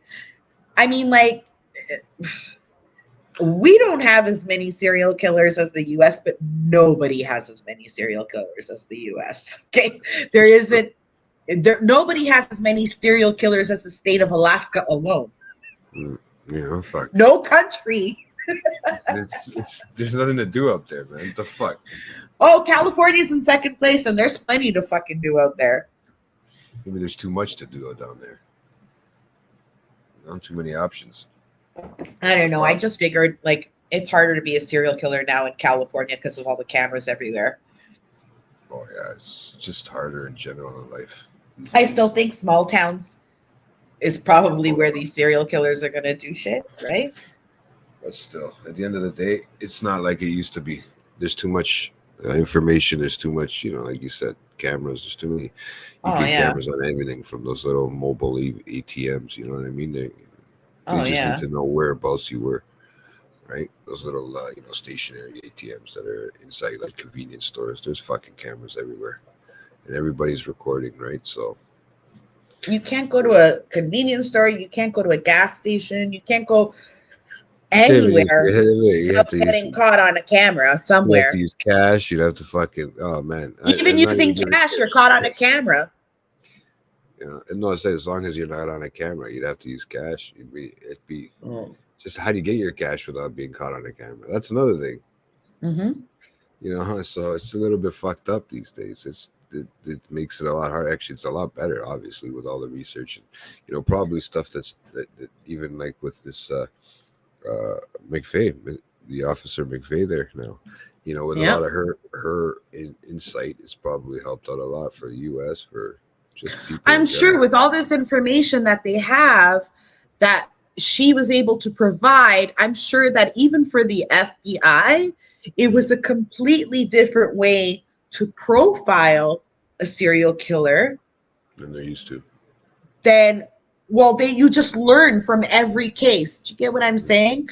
Because there are so many different motives. So, I mean, she was intuitive when it came to it. And she was super intuitive and calculating and intelligent. Like, I would have never thought of, okay, even if I die, I'm going to leave my beret so this guy can get caught, I'm going to leave my fingerprints so this guy can get caught.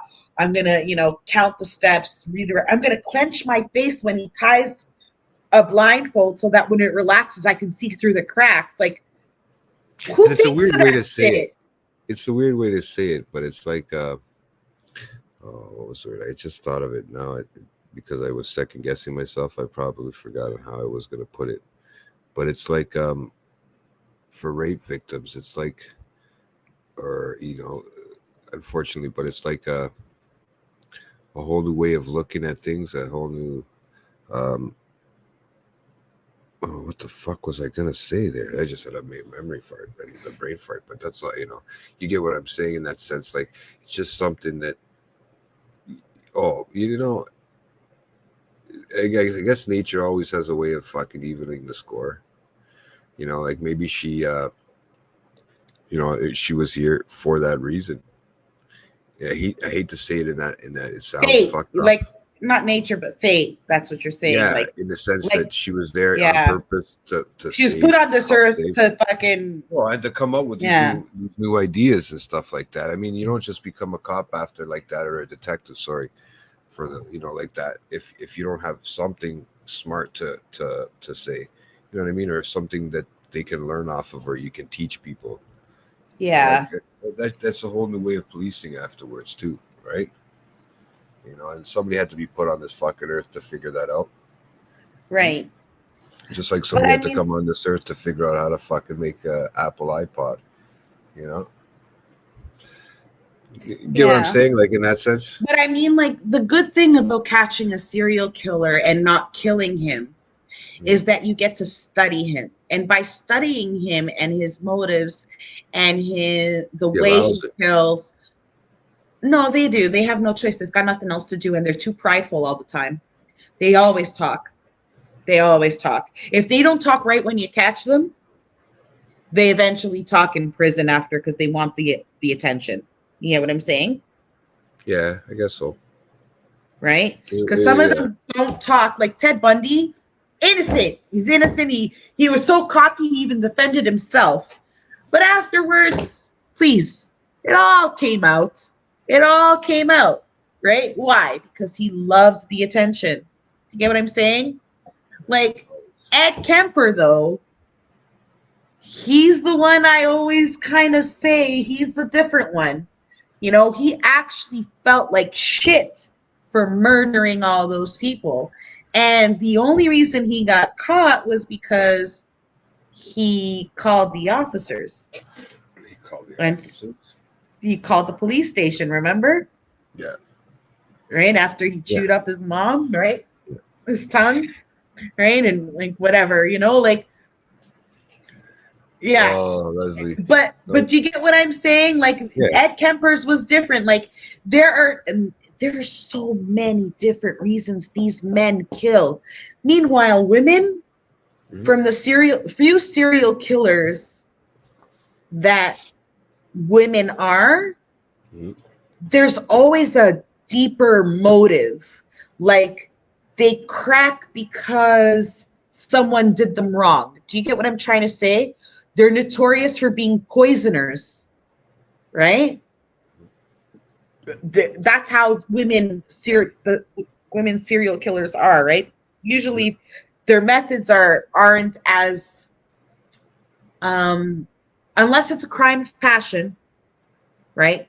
Mhm. Unless it's a crime of passion, and even then, like that's the only time it gets physical, or if like a woman is in an abusive relationship where her husband rapes her and beats her, and she one day wakes up and's had enough and then bashes his head with a fucking baseball bat. That's how women kill. They have to be like, in general, I'm not saying all of them, right? But in general, women serial killers Is not work so on much a psychopathic. very different motive than men, you So know? not much. Not so like what was that? Psychopathic maybe, or like men where they'd be more. Still psychopathic. There's no good reason to bash someone's head in and mangle them with a bat. I Yeah. mean, So well, come maybe on. that's the wrong word that I'm using. It's just it's the psyche of it is very different. It's like these serial killers, the More ones that we've done that are vindictive killing. males, No. they weren't attacked by these women. Do you get what I'm saying? So none of these women that they killed, they were attacked by. Do you get what I'm saying? They weren't provoked that way. They Yeah. just did it because they have insecurity issues or genetic brain damage, um or they need to feel empowered, and the only way they feel empowered is by raping somebody and murdering them, or they murdered because after they raped them they couldn't keep them alive, like, or there's something really psychologically wrong, like the vampire of Sacramento who felt like he needed blood to survive, right? Yeah. Like women are serial killers, like for example the one that Charlize Theron played, Yeah. Monster, A right? monster. Yeah. Was she Elaine? I think that was her name. Elaine or Elaine, I don't know. She was a lesbian, right? But she was forced to be a prostitute at a very young age, right?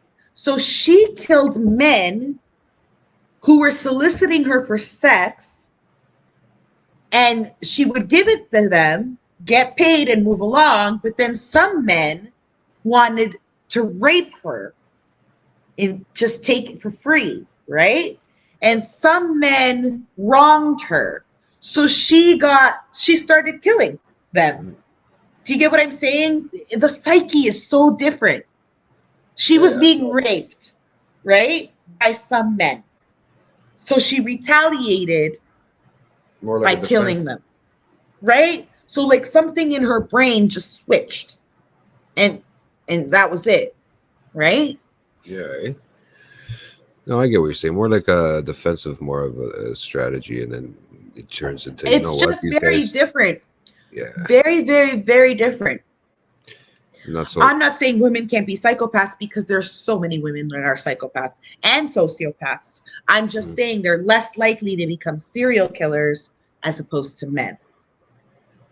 You know, a lot of this too is it's weird how this killings happen. I know when we talk about a lot of the serial killer stuff, most of it really, honestly, is due to it's either different sex. It's like male serial killer, and you know, and women that are being that everyone's being killed. You don't hear too much except for, you know, a few here and there about, you know, where they killed the male, like when we did the what's his name down here in Toronto. Fuck. Oh, the landscaper guy. The landscape one, yeah, right. Santa Claus over there, Mm-hmm. right?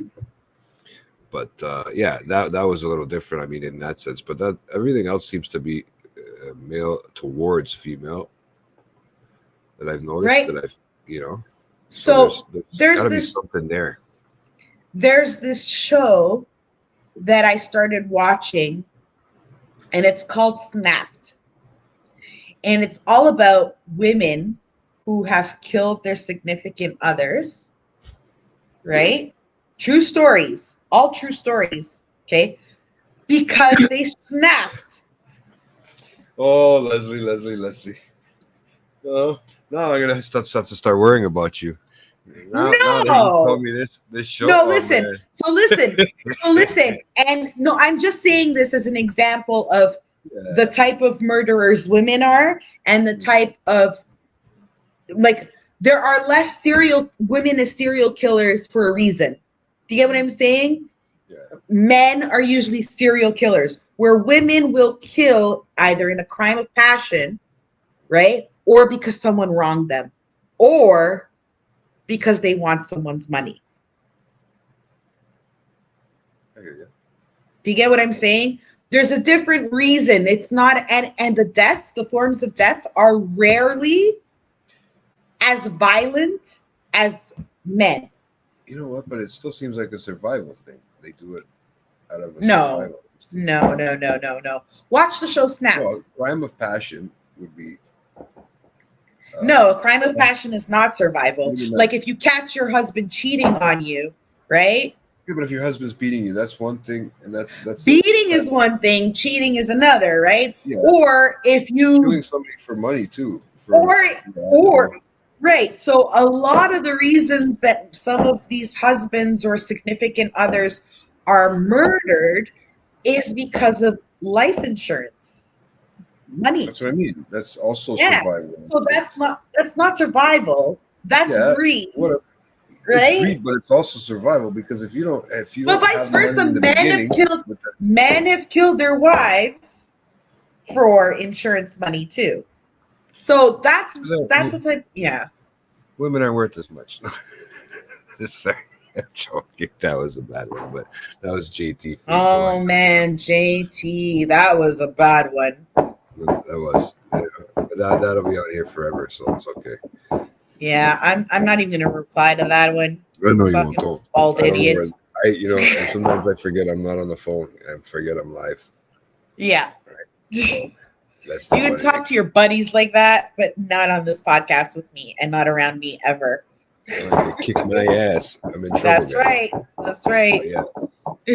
So yeah, but again, like I said, Leslie, I think that's brings up. That's I our think show. we've wrapped it up on We a have. shitty note that I had to say there, like an idiot. But That's I'm okay. starting You to get scared of reprimanded you though. yourself. Now. I'm starting Yeah. to really get scared of you now. No, but Guys. watch it because some of it's really some of the episodes because it's all based on true stories, right? And they're all Yeah. documentaries. But watch it because some of them you'll fucking laugh, especially the southern ones from the southern states. Yeah. You're gonna fucking crack up at some of these hick women. Some of these hick women, I can imagine. I don't know what she's talking about. I gotta see some of this. I know. I'm a good woman. I go to church every Sunday. What'd you I call it? take the children there. Snapped. Snapped. Yeah. I go to church every Sunday. I teach my children how to pray. We pray every night to the Lord Jesus Christ. Okay. Okay. There you go. You can even. You're killing me now. To be accused of hurting my beloved husband. That's just ridiculous. Keep practicing. Keep practicing. Keep practicing. Your scapegoat. Oh, you just have to fucking watch it. It's so good. It's so funny. But yeah, there are some great episodes there. Not Man, I serial wouldn't want to killers. be your significant other. Fuck.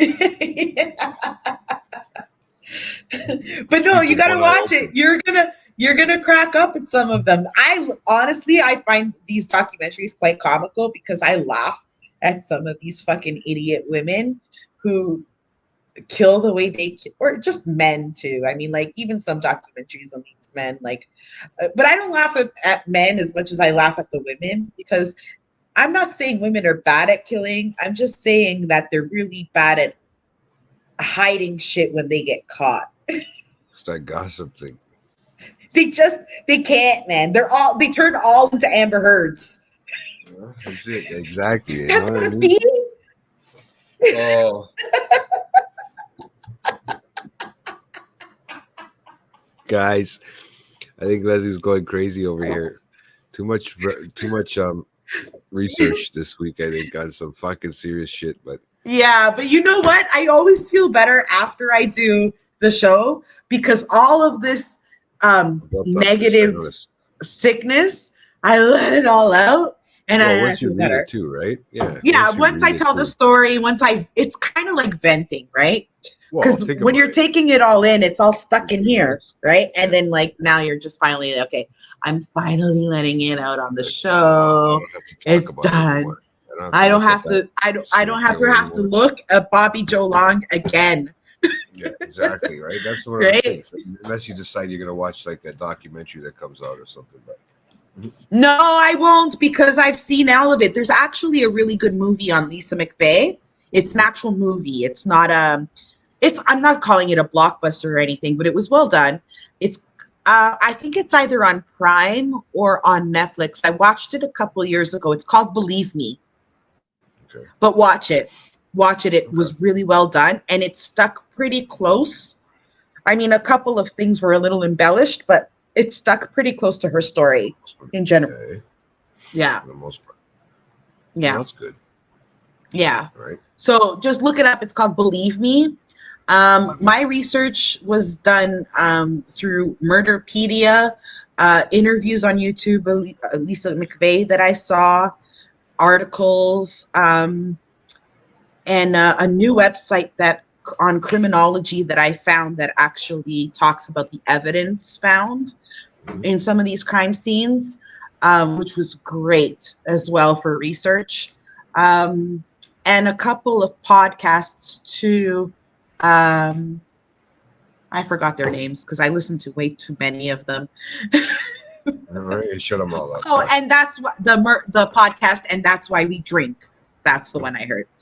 That's why we drink.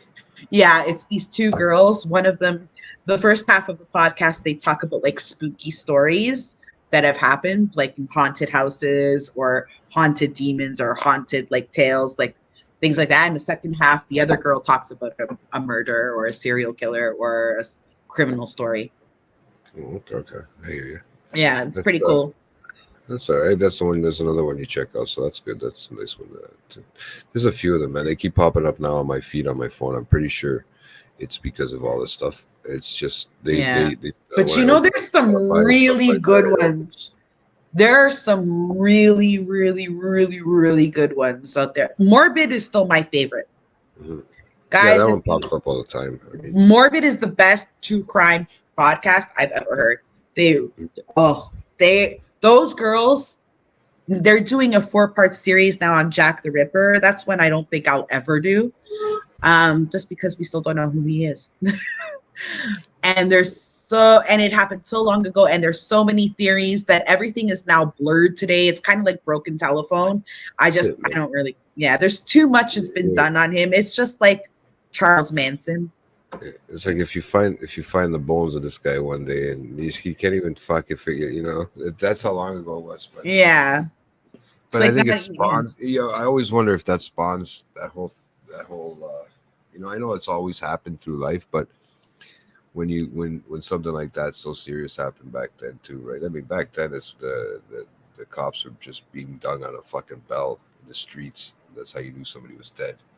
You know what I mean? Or somebody there was Yeah. a crime being happening. People were yelling. Remember, there's no phones back then. You're dinging a bell or trying to get the police to get it at one spot. Yeah. Especially in England and stuff like that, where everything was a little tighter. The roads weren't as wide open as Wide. they are. Maybe, yeah. So it was a little crazy, and I think that spawned a lot of that interest in that. Not interest, but oh, well, maybe we can get away with it if they never found this guy over those years. But then you think about it, eventually they're gonna start learning stuff like this Mcvey did, Lisa McVeigh there, and all of a sudden, bang, you're getting caught. So it's weird. It's almost like coming full circle, right? So, Yeah. but Anyways, I that's think good. we're done there. Let's Yeah, put we our still got last, another 2.5 hours to do it. 2 hours to do on Sunday, so we're gonna be. yeah, Joyce talking again a on Monday. lot of It's stuff. been a it's been a crazy long weekend so far, beginning to a long weekend, and I'm glad for everybody that decided to stick around and chat with us or listen to us. Those creepers in there. But you know, we're gonna take you out with another good '80s song from 19, Leslie. another one that came out in 1984. But yeah, just a quick shout out. Okay, late night chat, Yeah. guys. Don't forget to like and subscribe. We're back Sunday, like you said. If you check us on the Instagram, you'll know what time we'll start. We'll figure that out. And yeah, we did a movie review yesterday night, me and Nico, of Blow. So check that out. That was a great movie review, guys. If you haven't checked out Blow, watch it and then watch the podcast. It's great. Yeah, and then Lewis, Chris, and Lewis, Chris, and Nico for the following week. I'll have a pre-recorded episode with the wrestling, right? And then Late Night Collectors community, guys, make sure to like and subscribe. And they got that new Kraken packs that just came out a couple days ago. So that if you missed it, check it out. Then you got the trade talk back, right, with Peter and Nico. So that should be interesting, and that's on thing. Oh, the Mutant Ninja Turtles, a graphic novel one. I was trying to figure out what it was called for a second there. Teenage Mutant Ninja Turtles. I also forgot. All right, Julian, our new co-host there, Laura. Laura, TikTok time, right? July she's 1st. hilarious too. August 1st, guys. So, and then Chris and Nico is again as usual doing their comic shop talk. So check that out. That'll be on Saturday at June 30th. So check that out, guys. But thanks again for everybody for tuning in. Leslie, For thank tuning you in. for going and diving deep into all that shit like you always do, and we know you love it. Yep. Right? As I you love can see, it. I love and hate it at the same time, but it's so interesting. I can't put it down. Mhm. It's so true. And what do you want to Yeah. send us out with here, guys? Let's put a 1984 classic on. All right, Go we'll see. Canadian on us. I'm scared now. What are we gonna do? Oh yeah, hold on. Sunglasses I at was gonna say, night. should I put my Corey Hart, the classic.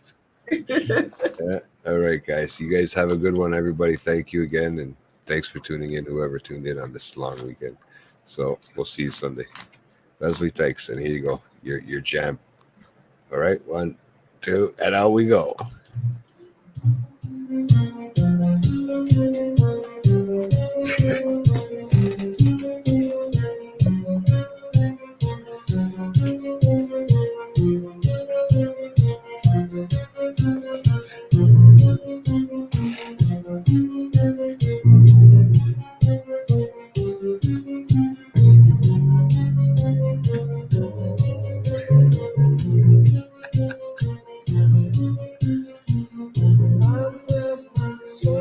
closer to